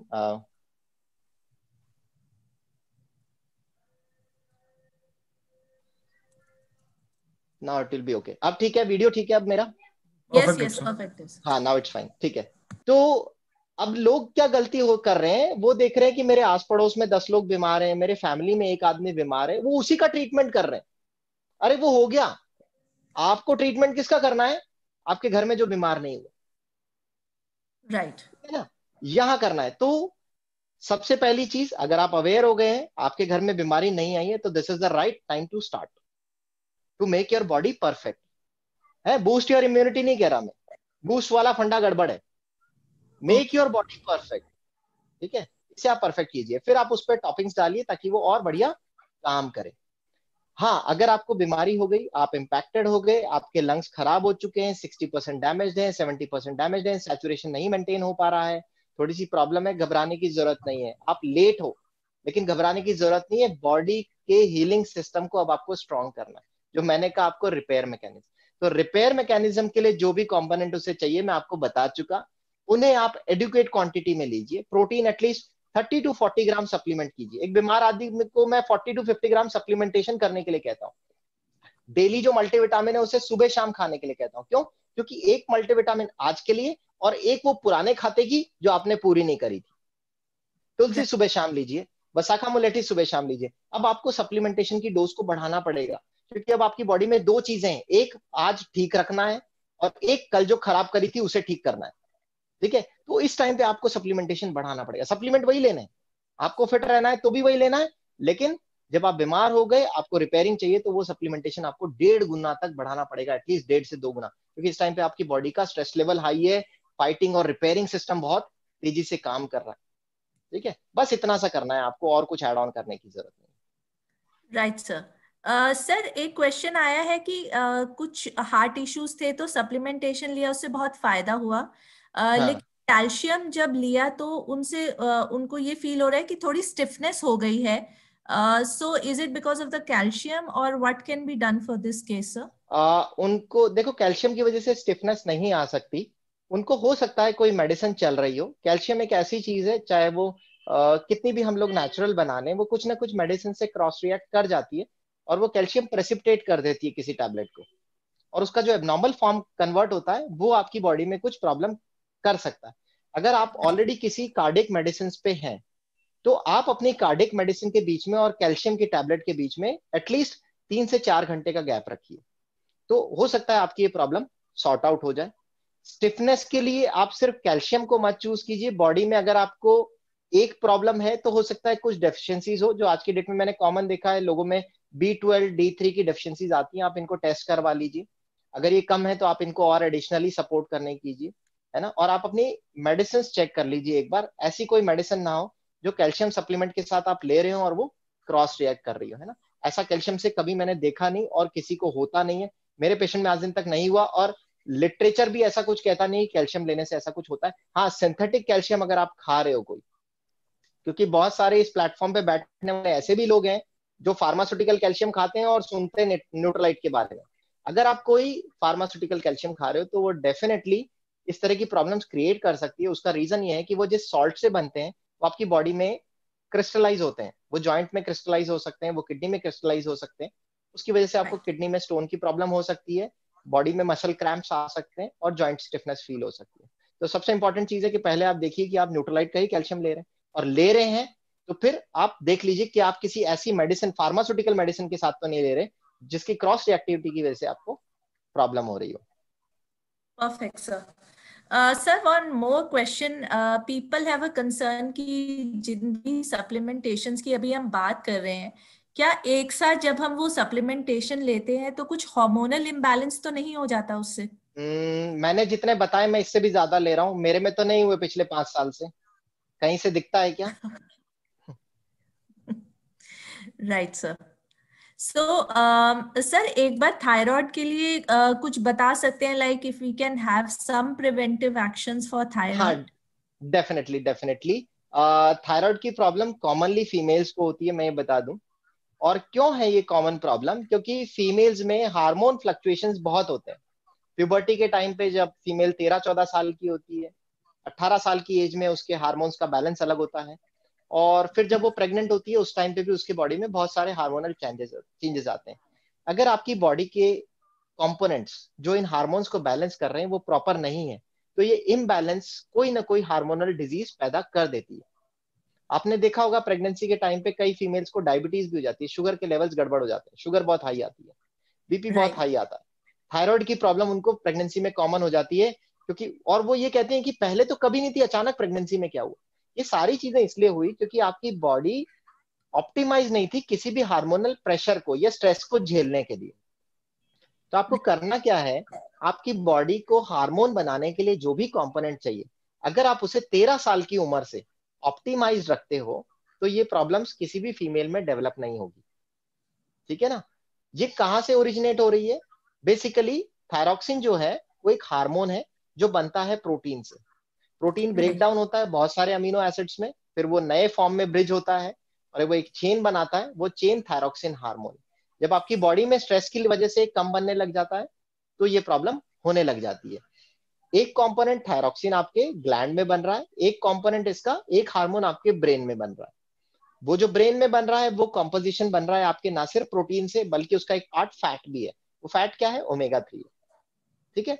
तो अब हमारे को इस हार्मोन को बनाने के लिए क्या क्या चीजें चाहिए? प्रोटीन चाहिए, ओमेगा 3 चाहिए, और इनके बीच में जब ये रिएक्शन हो रहे होते हैं तो बहुत सारे को फैक्टर्स बीच में काम करते हैं, और ये को फैक्टर्स होते हैं विटामिन और मिनरल्स। राइट। ठीक है। तो ये 3 इंपॉर्टेंट कंपोनेंट आपकी बॉडी के मैक्सिमम हार्मोन्स को बैलेंस करते हैं, प्रोटीन, ओमेगा 3 और मल्टीविटामिन मिनरल। अगर आप ये ले रहे हैं तो मोस्ट प्रोबेबली इस तरह की प्रॉब्लम्स आपके अंदर नहीं आएगी। लेकिन अगर आपको आ गई है तो फिर आपको अपनी बॉडी में एंटीऑक्सीडेंट्स की मात्रा को बढ़ाना पड़ेगा, ताकि आपके सेल जो डैमेज हो गए, जो थायरॉक्सिन नहीं बना पा रहे, उनके अंदर अगर रिपेयर की गुंजाइश है तो वो रिपेयर हो सके। वो एंटीऑक्सीडेंट कहां से मिलते हैं आपको? वो मिलते हैं फ्रूट्स वेजिटेबल से। तो इसके लिए न्यूट्रलाइट का CFE आपको ऐड करना चाहिए। तुलसी एक बहुत स्ट्रॉन्ग इम्यूनोमॉड्यूलेटर है, मतलब आपके सेल को मॉड्यूलेट करता है और रिपेयर होने में हेल्प करता है, तो वो आपको ऐड करना चाहिए। साथ में आप सेल स्टिमुलेंट जैसे कि अश्वगंधा और जिनसिंग है, ये आप ऐड कर सकते हो। ठीक है ना। ये 3 चीजें अगर आप अपने सेल को स्टिमुलेट करने के लिए यूज कर सकते हो तो हो सकता है कि कुछ टाइम के बाद आपके बॉडी की जो आप थायरॉक्सिन टैबलेट ले रहे हो उसकी डोज कम हो जाए। मैंने देखा है कई फीमेल्स में कम होते हुए, तो ये आपको बेनिफिट कर सकता है। तो बेस डेवलप करने के लिए प्रोटीन, ओमेगा 3, ठीक है, मल्टीविटामिन डेली ये आपको लेनी है, प्लस इस सेल को रिपेयर करने के लिए आपको जिनसिंग या अश्वगंधा, तुलसी और CFV लेनी है, तो ये बैलेंस हो जाएगा। ओके, थैंक यू डॉक्टर साहब। और बहुत सारे क्वेश्चन है डॉक्टर साहब। एक आ रहा है कि ये जो जैसे पैनक्रियाटिक फंक्शन होता है उसके लिए कुछ आप रेकमेंड कर सकते हैं सर? बिल्कुल बिल्कुल, हमारे जो पैंक्रियाज है, और बहुत इंपॉर्टेंट है, ये चीज छूटनी नहीं चाहिए थी, क्योंकि आज की डेट में मैंने आपको बताया कि जहां 15 साल पहले मैं देखता था कि 20 में से एक डायबिटिक था, तीसरा चौथा आदमी डायबिटिक हो गया है, तो पैंक्रियाज पे बात करना हमारे लिए इंपॉर्टेंट हो गया। पैंक्रियाज में बीटा सेल्स होते हैं जो इंसुलिन को बनाते हैं। अगर इनकी फंक्शनिंग डाउन हो जाती है तो आपकी बॉडी में इंसुलिन की मात्रा कम बनती है और आप शुगर पेशेंट हो जाते हैं। ये चीजें एज के साथ नॉर्मल है, मतलब जब आपकी उम्र हो रही है 60-70 साल, तो बीटा सेल्स का फंक्शन नॉर्मली कम होना है, क्योंकि उनकी एजिंग हो गई। लेकिन अगर ये यंग एज में प्रॉब्लम हो रही है, तो इसका मतलब है एनवायरमेंटल फैक्टर्स आपके पैंक्रियाज को हिट कर रहे हैं, और उसकी वजह से आपके पैंक्रियाज प्रॉपरली इंसुलिन रिलीज नहीं कर पा रहे। ये एनवायरमेंटल फैक्टर्स हो सकते हैं, आपकी ओवर ईटिंग या इम्प्रॉपर ईटिंग। इसका मतलब आप कार्बोहाइड्रेट फैट ज्यादा खा रहे हो, प्रॉपर एक्सरसाइज नहीं कर रहे, और आपकी बॉडी बहुत ज्यादा सेडेंटरी लाइफस्टाइल को झेल रही है, मतलब आप उठते बैठते चलते नहीं हो। अब जब उठते बैठते चलते ही नहीं हो, तो बॉडी क्यों काम करेगी? तो बॉडी ये मान लेती है कि ठीक है यार, ये आदमी तो बैठा ही रहता है, इसके लिए इंसुलिन बना के भी क्या करना। और आपकी बॉडी में इंसुलिन की रेजिस्टेंस भी डेवलप हो जाती है जब आपका वजन ज्यादा हो जाता है। ठीक है, तो जब आप वेट कंट्रोल करोगे, अपने फैट कार्बोहाइड्रेट्स पे कंट्रोल करोगे, अपनी बॉडी को परफेक्ट BMI में लाने की कोशिश करोगे बिलो 25, तो ऑटोमेटिकली आपके शुगर लेवल्स भी कंट्रोल हो जाएंगे, क्योंकि रेजिस्टेंस जो होती है ना, इंसुलिन रेजिस्टेंस होती है, वो खत्म होने लग जाती है और इंसुलिन बेटर काम करता है। ठीक है, ये तो है कि आपकी बॉडी में जो इंसुलिन जितना भी बन रहा है उसे प्रॉपर काम करवाना, तो उसके लिए आपको BMI 25 के नीचे लाना पड़ेगा अपना, और डाइट थोड़ी सी इंप्रूव करनी पड़ेगी, फैट कार्बोहाइड्रेट कट डाउन करना पड़ेगा। अब जो सेल्स इंसुलिन नहीं बना पा रहे, अगर वो डेड हो गए, तो उनका तो मेरे पास कोई इलाज नहीं, किसी के पास भी इलाज नहीं। हाँ, लेकिन उनमें से कुछ सेल ऐसे कगार पे जो करा रहे हैं और आवाजें लगा रहे हैं कि कोई हमें बचा लो, तो उसके लिए अपने पास तरीका है। तरीका क्या है कि बॉडी को सेल, मैंने आपको जो बेसिक सप्लीमेंट्स बताए वो आपको हमेशा लेने हैं। ठीक है, प्रोटीन डेली, ओमेगा जो आपकी बॉडी को बनाते हैं, क्योंकि हर सेल को वो बना रहे हैं, तो आपके बीटा सेल्स को भी बनाने के लिए वो इंपॉर्टेंट है। लेकिन फिर हमारे पास एक सप्लीमेंटेशन है जो आपके बीटा सेल्स की हेल्थ को इंप्रूव करता है। वो क्या है? मधुनाशिनी। ठीक है, मधुनाशिनी आपके बीटा सेल्स की फंक्शनिंग को इंप्रूव करता है, जिसकी वजह से वो इंसुलिन को नॉर्मली बना सकता है। और डायबिटिक पेशेंट्स में जब इंसुलिन के लेवल्स को बढ़ा देता है, तो उनकी शुगर को कंट्रोल करने में हेल्प करता है। तो डायबिटिक पेशेंट्स को क्या करना है? बेसिक सप्लीमेंटेशन के अलावा अपने वेट को रिडक्शन पे फोकस करना है, और साथ में मधुनाशिनी ऐड करनी है। मधुनाशिनी आपके मेटाबॉलिज्म को भी बढ़ाती है। मैडम, मेटाबॉलिज्म बढ़ाने का मतलब है आप जो भी चीज खा रहे हो उसको वो जल्दी पचाएगी और जल्दी खत्म करेगी। तो जब आपका BMR हाई हो जाता है, तो ऑटोमेटिकली शुगर जो आपने खाई है वो फटाफट कंज्यूम हो जाती है और ग्लूकोज का लेवल बैलेंस होने लग जाता है। लेकिन मधुनाशिनी आपके बीटा सेल्स की हेल्थ को धीरे धीरे इंप्रूव करेगी। ये एक दिन का काम नहीं है। ऐसा नहीं है आपने मधुनाशिनी खाई, कल शुगर चेक करी कि ये तो यार काम ही नहीं कर रही, फिर 2 दिन बाद चेक करिए तो काम ही नहीं कर रही। देखो, ये सप्लीमेंट है जो आपकी बॉडी को इंप्रूव कर रहा है, तो इसका इफेक्ट आपको तुरंत नहीं दिखेगा। इसका इफेक्ट आने में 1 महीना लग सकता है, 2 महीने लग सकते हैं, 3 महीने लग सकते हैं। लेकिन आप इन्हें रेगुलर लेते रहोगे तो धीरे धीरे सेल्स इंप्रूव होते रहेंगे, और आपकी इंसुलिन की रिक्वायरमेंट, डिपेंडेंसी कम होती चली जाएगी। शुगर की टैबलेट्स की डोज टाइम के साथ कम होती चली जाएगी। ठीक है ना? एकदम से ऐसा नहीं करना कि आज मैंने मधुनाशिनी खाई और कल मैंने गोलियां बंद कर दी, जो भी मेरा इंसुलिन चल रहा था वो नहीं करना। आपके सेल को फॉर्मेशन का एक टाइम चाहिए और बॉडी को इंप्रूवमेंट का टाइम चाहिए। सिर्फ मधुनाशिनी खा के भी आप अपनी बॉडी के शुगर लेवल्स को मेंटेन नहीं कर सकते, क्योंकि मधुनाशिनी सिर्फ स्टिमुलेंट है बीटा सेल्स के लिए, उसे इंप्रूव करने के लिए। लेकिन सेल का जो इंपॉर्टेंट कंपोनेंट है जो उसको बना रहे हैं, वो लेने भी आपको जरूरी है। तो जब आप base supplement, protein, multivitamin, omega daily और ओमेगा 3 आप ले रहे हो, उसके बाद आपको ये सप्लीमेंटेशन ऐड ऑन करना है मधुनाशिनी, तो आप अपने शुगर्स को बैलेंस कर सकते हो और एक डायबिटिक इंप्रूव हो सकता है विद टाइम।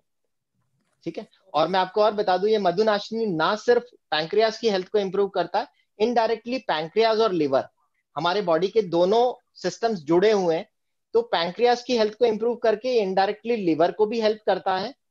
ठीक है ना? तो लिवर फंक्शन को भी इंप्रूव करने में काफी हद तक ये मधुनाशिनी हेल्प करता है। वेट मैनेजमेंट में हेल्प करता है। जिन लोगों का वजन ज्यादा है वो भी अगर इसको लेते हैं तो वो डायबिटिक होने से बच सकते हैं। प्री डायबिटिक्स को ये हेल्प कर सकती है ना? और जो वजन कम करने के लिए सोच रहे हैं उनको लेना चाहिए। इसके साथ, मधुनाशिनी के साथ लोग अगर मिल्क थीसल ऐड करते हैं, क्योंकि पैंक्रियाज और लिवर की बात हम लोग कभी अलग नहीं करते, है ना? लिवर की हेल्थ भी इंपॉर्टेंट है, क्योंकि लिवर के सारे एंजाइम्स और पैंक्रियास के सारे एंजाइम्स मिलके ही हमारी बॉडी के डाइजेस्टिव सिस्टम को कंट्रोल करते हैं। तो डाइजेस्टिव सिस्टम अगर हम लोग इंप्रूव कर देंगे तो शुगर हम लोग ढंग से बैलेंस कर सकते हैं। तो लिवर की हेल्थ के लिए मिल्क थीसल और पैंक्रियास की हेल्थ के लिए मधुनाशिनी, ये दोनों कंपोनेंट्स अगर हम लोग लेते हैं तो पैंक्रेटिक और लिवर हेल्थ को ठीक करके हम लोग अपनी शुगर्स को बैलेंस कर सकते हैं। और कुछ लोग आप में से खुशकिस्मत हुए और उन्होंने उसी तरीके से लिया जैसे मैंने बताया, तो हो सकता है आपकी टैबलेट्स भी कुछ टाइम बाद बंद हो जाए। Wonderful sir. सर हमने देखा है कि बहुत सारे लोगों को साइनस का या रेगुलर स्नीजिंग का बहुत प्रॉब्लम रहता है, तो उसके लिए कुछ कर सकते हैं क्या हाँ सर? कर सकते हैं, मैंने किया है 5 साल पहले, मैं भी उन्हीं में से एक था। मैं अगर आपके साथ बैठा होता तो मैं इतनी देर बैठ ही नहीं ओके। सकता, मुझे रुमाल लेकर के बैठना पड़ता। ठीक है ना। तो ओके। मुझे भी साइनस की problem, DNS deviated nasal septum, एक तरफ का चौड़ा एक तरफ का कम, और ये सारी प्रॉब्लम, किसी ने कहा सर्जरी करा लो, ईएनटी वाला कहता है ये सही नहीं हो सकता। तो मैं आपको बताता हूँ मैंने क्या किया, ठीक है ना, तो आप कोरिलेट कर राइट। पाएंगे। क्योंकि एलर्जिक राइनाइटिस की प्रॉब्लम मुझे बचपन से रही है और मुझे ये गलत फहमी थी कि ये प्रॉब्लम्स जेनेटिक हैं जिनको कभी सुधारा नहीं जा सकता। और शायद यही कारण है कि मेरी ये प्रॉब्लम ठीक होने की वजह से आज मैं बिजनेस में आया या मैं इन प्रोडक्ट्स पे इतना फेथ करता हूँ, क्योंकि मैंने अपनी बॉडी में इसका ट्रांजिशन देखा। मैंने किसी को भी सजेस्ट करने के पहले अपने घर में इस चीज को यूज करा है, मैंने अपनी बॉडी में ट्रांसफॉर्मेशन देखा, तब मैं आज बता रहा हूँ। तो मैं अपनी कहानी बताता हूँ आपको, ठीक है। Yes sir. बचपन से मुझे प्रॉब्लम रही है, मैंने बहुत लोगों को दिखाया। मेरे फादर आर्मी में थे, तो मैं जब आर्मी डॉक्टर्स के पास जाता था तो वो उस तरह की बात करते थे। वो ये कहते थे कि साइनसेस सकड़े हैं, तो उसकी वजह से सिक्रीशंस निकल नहीं पाते। साइनसेस बेसिकली ब्लॉक्स होते हैं, एयर ब्लॉक्स होते हैं, जो हमारी फेस की हड्डियों को हल्का रखते हैं और वेंटिलेशन में हेल्प करते हैं, ताकि एयर जो है सीधा का सीधा फेफड़े में जाते टाइम उसका टेम्परेचर को रेगुलेट किया जा सके और उसको क्लीन किया जा सके। तो ये एयर पहले हमारे साइनसेस में जाती है, फिर ये मॉइस्ट होती है, और मॉइस्ट होने के बाद इसका टेम्परेचर मैनेज होने के बाद ये हमारे फेफड़ों में जाती है। ये बेसिक काम है साइनसेस का। अब क्या होता है कि जब ये एयर हमारे साइनसेस में जा राइट। रही है और बाहर निकल रही है, तो या तो इसका एंट्री खराब हो जाए या इसका एग्जिट खराब हो जाए। दोनों ही केसेस में हमारे साइनसेस प्रॉब्लम करने लग जाते हैं। ज्यादातर केसेस में एग्जिट जो है वो खराब हो जाता है, तो जो हवा अंदर जाती है वो ट्रैप हो जाती है, और वो गंदी हवा अंदर ही ट्रैप होने की वजह से आपको इन्फेक्शन क्रिएट करती है बार बार। ठीक है, राइट। ये बेसिक प्रॉब्लम है। अब इन साइनसेस को चौड़ा करने के लिए सर्जरी होती है ना, और वो साइनसेस को चौड़ा कर देते हैं, या अंदर पॉलिप होते हैं तो उनको काट देते हैं, जगह को बड़ा कर देते हैं, ताकि आराम से सारे सिक्रीशंस निकल जाए और आपकी प्रॉब्लम खत्म हो जाए। लेकिन नेचुरल तरीका क्या है इसका? इसका नेचुरल तरीका दो चीज हम कर सकते हैं।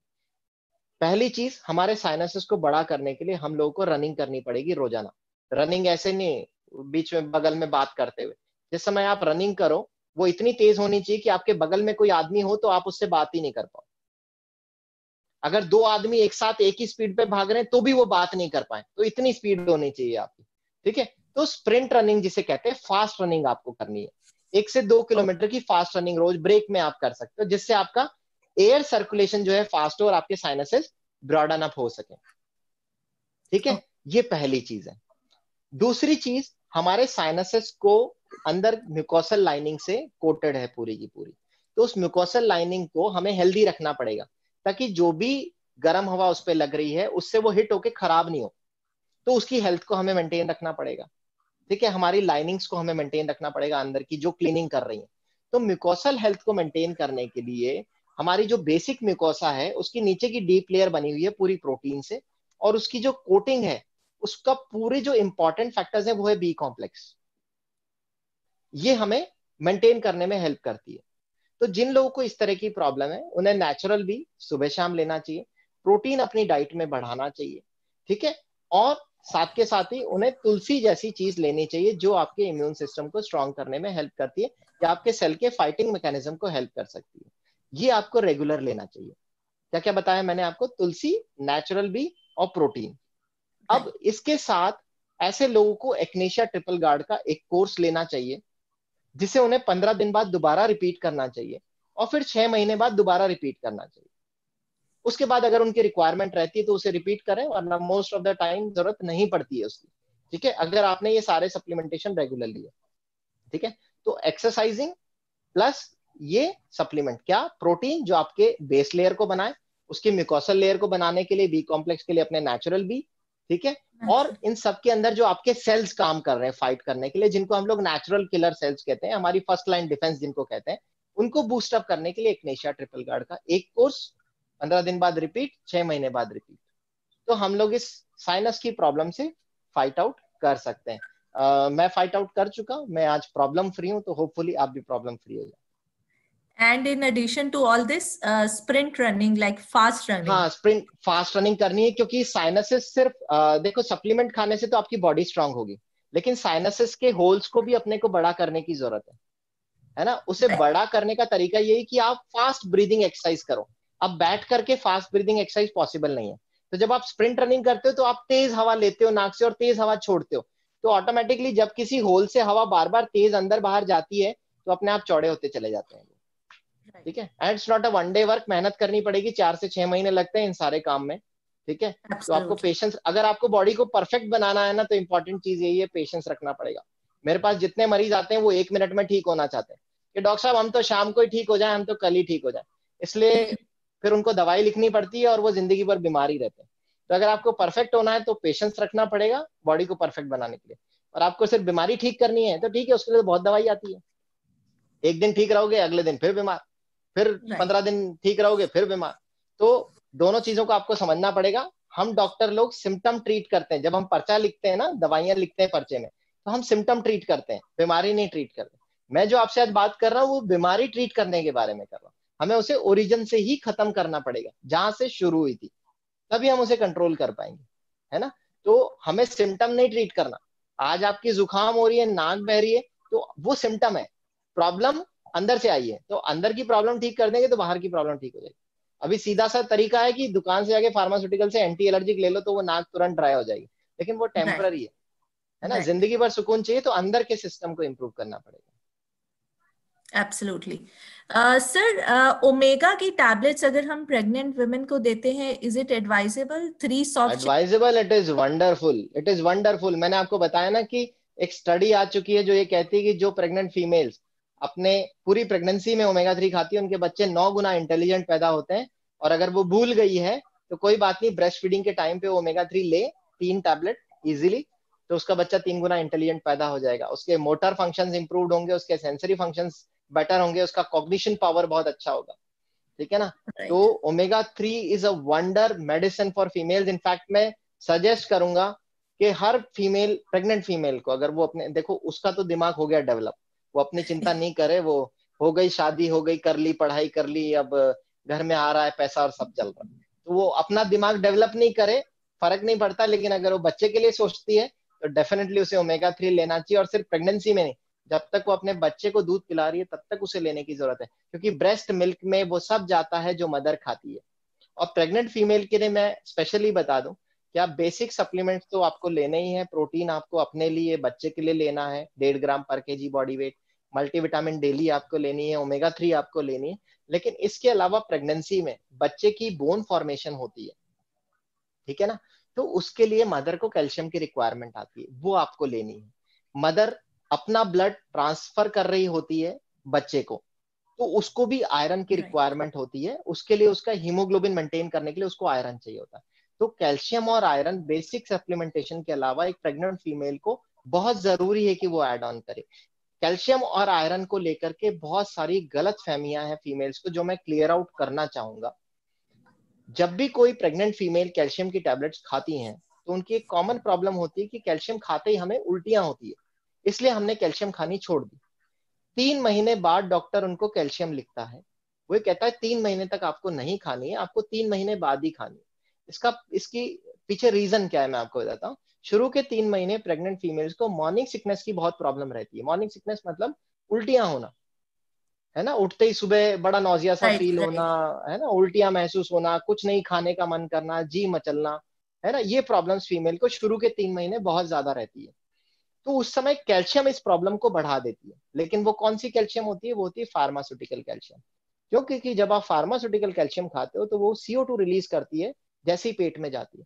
वो CO2 रिलीज करती है, आपके पेट में गैस बनती है और आप बड़ा डिस्कंफर्टेबल फील करते हैं।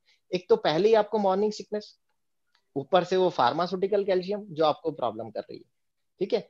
तो जो न्यूट्रलाइट की कैल्शियम है वो किसी तरह के फ्यूम्स जनरेट नहीं करती, वो इजीली डिस्पर्सिबल टैबलेट है, और वो आपके पेट में जाके डिसॉल्व नहीं होती है, वो डिसॉल्व होती है आपके सेकंड लेवल ऑफ गट में, डिओडेनम में, और वहीं जाके एब्जॉर्ब होती है जहां एक्चुअली कैल्शियम एब्जॉर्ब होता है, तो वो आपको प्रॉब्लम नहीं करती। तो आप न्यूट्रलाइट की कैल्शियम को खाना स्टार्ट कर सकते हो फर्स्ट डे ऑफ कंसेप्शन से, जब आपको पता लगता है।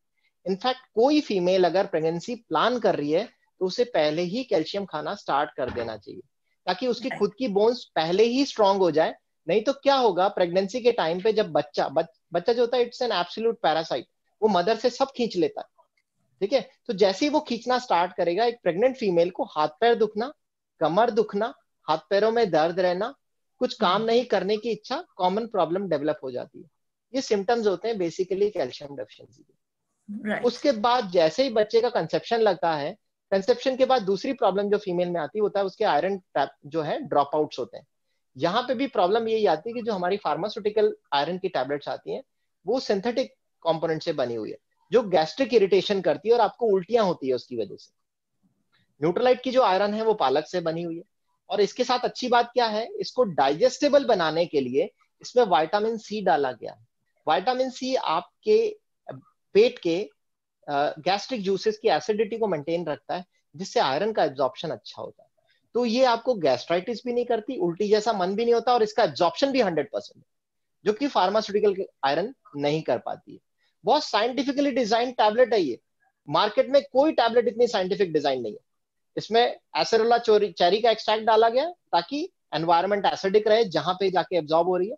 फिर इसमें जिंक डाला गया है, साथ में इसमें फोलिक एसिड डाला गया है, क्योंकि आयरन और फोलिक एसिड दोनों मिलाकर के आपके आरबीसी को बनाते हैं, रेड ब्लड सेल, जिसके अंदर हीमोग्लोबिन स्टोर होता है।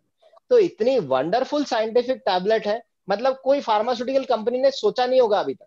I am very so advance in research also. लोग उस चीज को, ये सिर्फ सप्लीमेंट नहीं है, इट्स अ साइंस। और हमेशा जब भी वो न्यूट्रलाइट का टैग आता है ना, best of nature and best of science, best of nature तो सबको समझ में आता है, but what is best of science वो किसी को नहीं समझ में आया। तो वो मैं आपको समझा रहा हूँ। Same is beauty with the calcium. Calcium is a composition, एक नहीं, 30 साल पहले न्यूट्रलाइट की कैल्शियम में मैग्नीशियम ऐड कर दिया गया था, क्योंकि हमारी बोन्स कॉम्बिनेशन है कैल्शियम मैग्नीशियम विटामिन D3 का।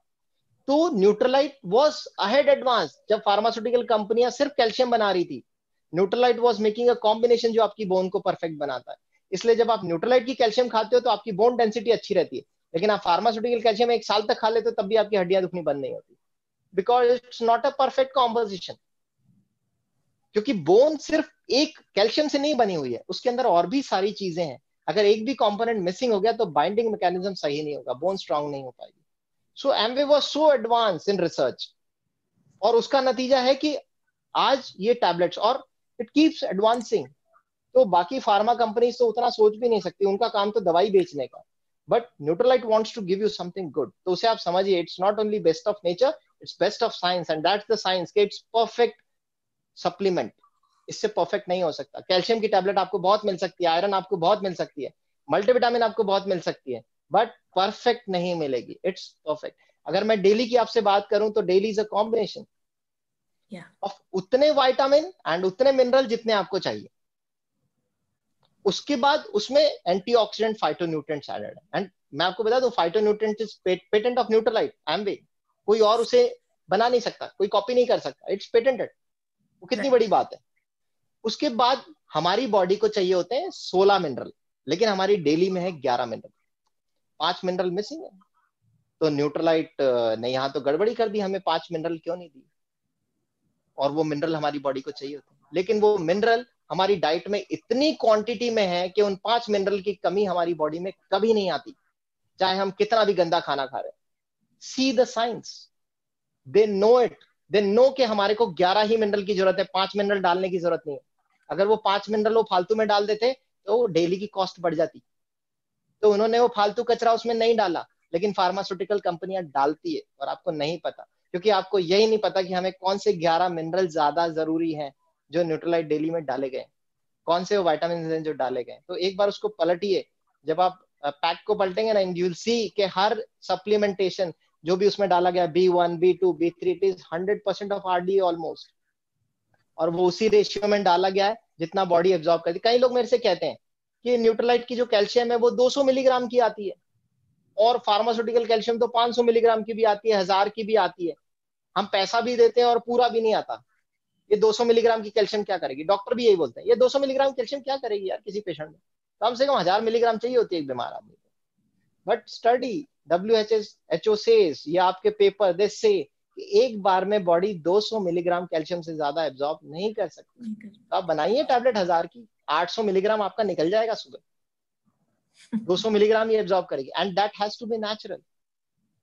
अभी आज की डेट में आप इम्यूनिटी बढ़ाने के लिए बहुत सारे लोग विटामिन सी खा रहे होंगे, उसके ऊपर आप पेपर आपको मिल जाए तो आप ढूंढ लीजिएगा, मेरे पास तो बहुत सारे पेपर्स हैं, क्योंकि मैं बिना रिसर्च के, बिना पब्लिकेशंस पढ़े, बिना लिटरेचर पढ़े और बुक पढ़े बिना कोई बात नहीं करता। मैंने जो आपसे कहा है, it is all been research and it's from books. मैं आपको बता दूं, मैं हवा में बात नहीं करता। विटामिन सी के ऊपर already there is a research. If you take a synthetic vitamin C which is ascorbic acid, L ascorbic acid, जो आपको मार्केट में बहुत मिल जाती है 1.5 2 रुपए में, चूसली, ब्रूसली, XYZ, बहुत सारे ब्रांड्स आते हैं, जूसी, चूसी, बहुत सारे नाम है। आप में से बहुत सारे लोग खा रहे होंगे, क्यों? क्योंकि आपको लगता है कि न्यूट्रलाइट की नेचुरल सी तो 9 से 10 रुपए की पड़ती है, मार्केट में 1.5 2 रुपए की आ रही है, तो अपन वही खाएं। तो मैं आपको बताता हूँ कि आप कितनी महंगी जूसी चूसी खा रहे हैं। जब आप 500 milligram synthetic L ascorbic acid, जिसे वो विटामिन सी कहते हैं और जो नहीं है, वो जब आप खाते हैं तो उसका एब्जॉर्प्शन जो होता है वो 25 मिलीग्राम का ही होता है। मतलब जब आपने 500 मिलीग्राम खाई तो आपकी बॉडी सिर्फ 25 मिलीग्राम एब्जॉर्ब कर पाती है। ठीक है? तो अब आपकी बॉडी में अगर आपको 100 मिलीग्राम विटामिन सी चाहिए तो आपको 4 गोली खानी पड़ेगी। तो आप एड ऑन कर लीजिए into 4, जो भी आप गोली खा रहे हैं। इसके बाद जो सिंथेटिक विटामिन सी है, जब वो आपके सेल में जाता है, आपके सेल में एक ऑक्सीजन का स्टोर होता है जो ग्लूकोज को ऑक्सीजन में कन्वर्ट करता है, उसे हम लोग माइटोकॉन्ड्रिया कहते हैं। वो विटामिन सी वहां जाके ऑक्सीजन के स्टोर्स को, रिजर्व्स को बढ़ाता है, जिसकी वजह से आपकी इम्यूनिटी बढ़ती है। जब वो एल एस्कॉर्बिक एसिड माइटोकॉन्ड्रिया पे जाता है तो शुरू के 15 से 20 दिन तो वो आपके ऑक्सीजन लेवल्स को बढ़ाता है, और 20 दिन के बाद उस माइटोकॉन्ड्रिया को बॉम्ब की तरह ब्लास्ट कर देता है। तो अगर आपने 20 दिन सिंथेटिक विटामिन सी खाई तो आपकी इम्यूनिटी निमट जाएगी। लेकिन अगर आप natural form of vitamin C खा रहे हो, जो कि नेचुरल सी है, जिसके अंदर एक टाइम के 40 मिलीग्राम ऐड किया गया है और आप उतना ही एब्जॉर्ब कर पाते हो एक टाइम पे, तो आप 2-2 घंटे गैप में लीजिए, 40 मिलीग्राम आपका मैक्सिमम एब्जॉर्प्शन है। लेकिन क्योंकि वो नेचुरल फॉर्म है तो आप उसे जिंदगी भर खाइए, वो आपके माइटोकॉन्ड्रिया के ऑक्सीजन रिजर्व को बढ़ाएगा और आपके इम्यून सिस्टम को बेटर रखने में हेल्प करेगा, वो आपके सेल को इंप्रूव करेगा। तो अभी लोगों ने क्या गलती करी, जब ये कोविड वाला टाइम आया, लोगों ने विटामिन सी खानी स्टार्ट कर दी, और वो कौन सी खा रहे थे? L ascorbic acid. तो क्या हुआ, जब कोविड हुआ तब तक माइटोकॉन्ड्रिया निमट गए और इम्यूनिटी डाउन आ गई। खा किस लिए रहे थे? इम्यूनिटी बढ़ाने के लिए। अब ये रिसर्च कौन लेके जाएगा उनसे, उनके पास, कि विटामिन सी खाने से इम्यूनिटी गिरती? ये तो आपको ढूंढना पड़ेगा, आपका शरीर है। इसीलिए बहुत सारे लोग ये अननेसेसरी की चीजें खा खा के, मार्केट की सिंथेटिक चीजें खा के निमट गए। उन्होंने बॉडी के सेल्स को इंप्रूव करने की जगह डाउनग्रेड कर दिया और निपटा लिया अपने आप। तो मैं आपसे यही सजेस्ट करूंगा कि आप अगर अफोर्ड नहीं कर सकते और पैसा ही आपका इशू है शरीर से ज्यादा, तो प्लीज वो भी मत खाइए। कम से कम आपकी शरीर नुकसान में तो नहीं जाएगा। और अगर आप अफोर्ड कर सकते हैं, आप अपने शरीर को बेटर रखना चाहते हैं, तो यही लीजिए। देखो, मैं कैलकुलेशन कुछ इस तरीके से करता हूँ। मेरी कार का मैं इंश्योरेंस कराता हूँ, मेरे पास 2 गाड़ियां हैं और उनका इंश्योरेंस मिला करके 50,000 रुपए सालाना सिर्फ इंश्योरेंस में चले जाता है। अभी एक ऐसा कंपोनेंट मेरे घर का, जो मेरी गाड़ियां हैं, जिनका कोई सिर्फ चलाना है मुझे, वो जिंदा भी नहीं है और कुछ भी नहीं लेना देना उनका मैं 50,000 रुपए सालाना फोकट ही देता हूँ। लेकिन मेरे शरीर के लिए मुझे 50,000 रुपए इंश्योरेंस के फॉर्म में, जिनको मैं हेल्थ सप्लीमेंट्स मानता हूँ, वो देने में बड़ी परेशानी पैदा होती है। जबकि मुझे पता है कि अगर मेरा शरीर परफेक्ट चला तो मैं 2 क्या, मैं 10 गाड़ियां खरीद लूंगा और 5 लाख रुपए भी इंश्योरेंस में दे दूंगा। लेकिन उसके लिए पहले मुझे अपना शरीर सही चलाना पड़ेगा। अभी लोग गाड़ी का इंश्योरेंस देने में तो नहीं हिचकिचाते, लेकिन शरीर का इंश्योरेंस करने में पता नहीं क्यों हिचकिचाते। मैं मेडिकल इंश्योरेंस की बात नहीं कर रहा, मैं उस इंश्योरेंस की बात कर रहा हूं जहां आप बॉडी को हेल्दी रख के अपनी लाइफ को हेल्दी रख सकते हो। आपकी तनख्वाह 1 लाख रुपए है, 90,000 रुपए मोस्ट ऑफ द लोगों की EMI में जाते हैं। ये आज की डेट में सिनेरियो है सबका। लेकिन वो जो 10,000 रुपए है ना, उसे आप अपने शरीर पे लगाइए, नहीं तो वो 90,000 की EMI नहीं दे पाएंगे आप। ठीक है, तो वो 10,000 10% पैसा जो आपकी इनकम का है उसे आप अपने शरीर पे रखिए। उस ईएमआई को अगर आप टाइमली पे करते रहेंगे तो आप दुनिया की सारी ईएमआई पे करते रहेंगे। और हमारे लिए सबसे नेग्लेक्टेड ईएमआई हमारे शरीर की है। तो ये सप्लीमेंट्स महंगे नहीं है, ये बहुत सस्ते हैं। अगर आपको हार्ट प्रॉब्लम हो गई तो महीने की 3,000 रुपए की दवाइयां खानी पड़ती है आपको, और सप्लीमेंट इससे बहुत सस्ते पड़ते हैं, और आप हेल्दी भी रहते हो। मजबूरी भी हो जाती है, डॉक्टर को भी दिखाना पड़ेगा। मेरे पास बहुत पेशेंट है था। अगर आप किसी कोई रहता हो कोटा सिटी में, कोई आसपास रहता हो, तो आके मेरे ओपीडी के बाहर बैठ जाओ। उन मरीजों के दुखड़े सुन सुन के या आईसीयू के मरीजों को देख करके ना खुद को यही लगेगा यार शरीर ठीक रहे जो ही ज्यादा बढ़िया है। लेकिन क्या होता है, जब तक आदमी आईसीयू में नहीं पहुंचता उसे सुध भी नहीं आती। वो वहां प्रॉब्लम में पहुंच के ही सोचता है कि मैं आपसे सब ठीक करूंगा। तो वो टाइम मत आने दीजिए। आपकी बॉडी बहुत प्रेशियस है। आप अपने इनकम का कुछ पार्ट अपनी बॉडी के लिए रखिए ताकि आप बाकी इनकम को जिंदगी भर जनरेट कर सकें, है ना। क्योंकि 25 साल तक तो पढ़ाई में ही निकाल दी अपन ने, फिर जाके पैसा कमाना स्टार्ट किया। बॉडी परफेक्ट नहीं रखोगे तो आगे आप कमा भी नहीं पाओगे, है ना। तो कुछ शेयर रखिए इनके लिए। खाने पे खर्चा कर रहे हो, अच्छी बात है। अच्छा खा रहे हो, बहुत अच्छी बात है।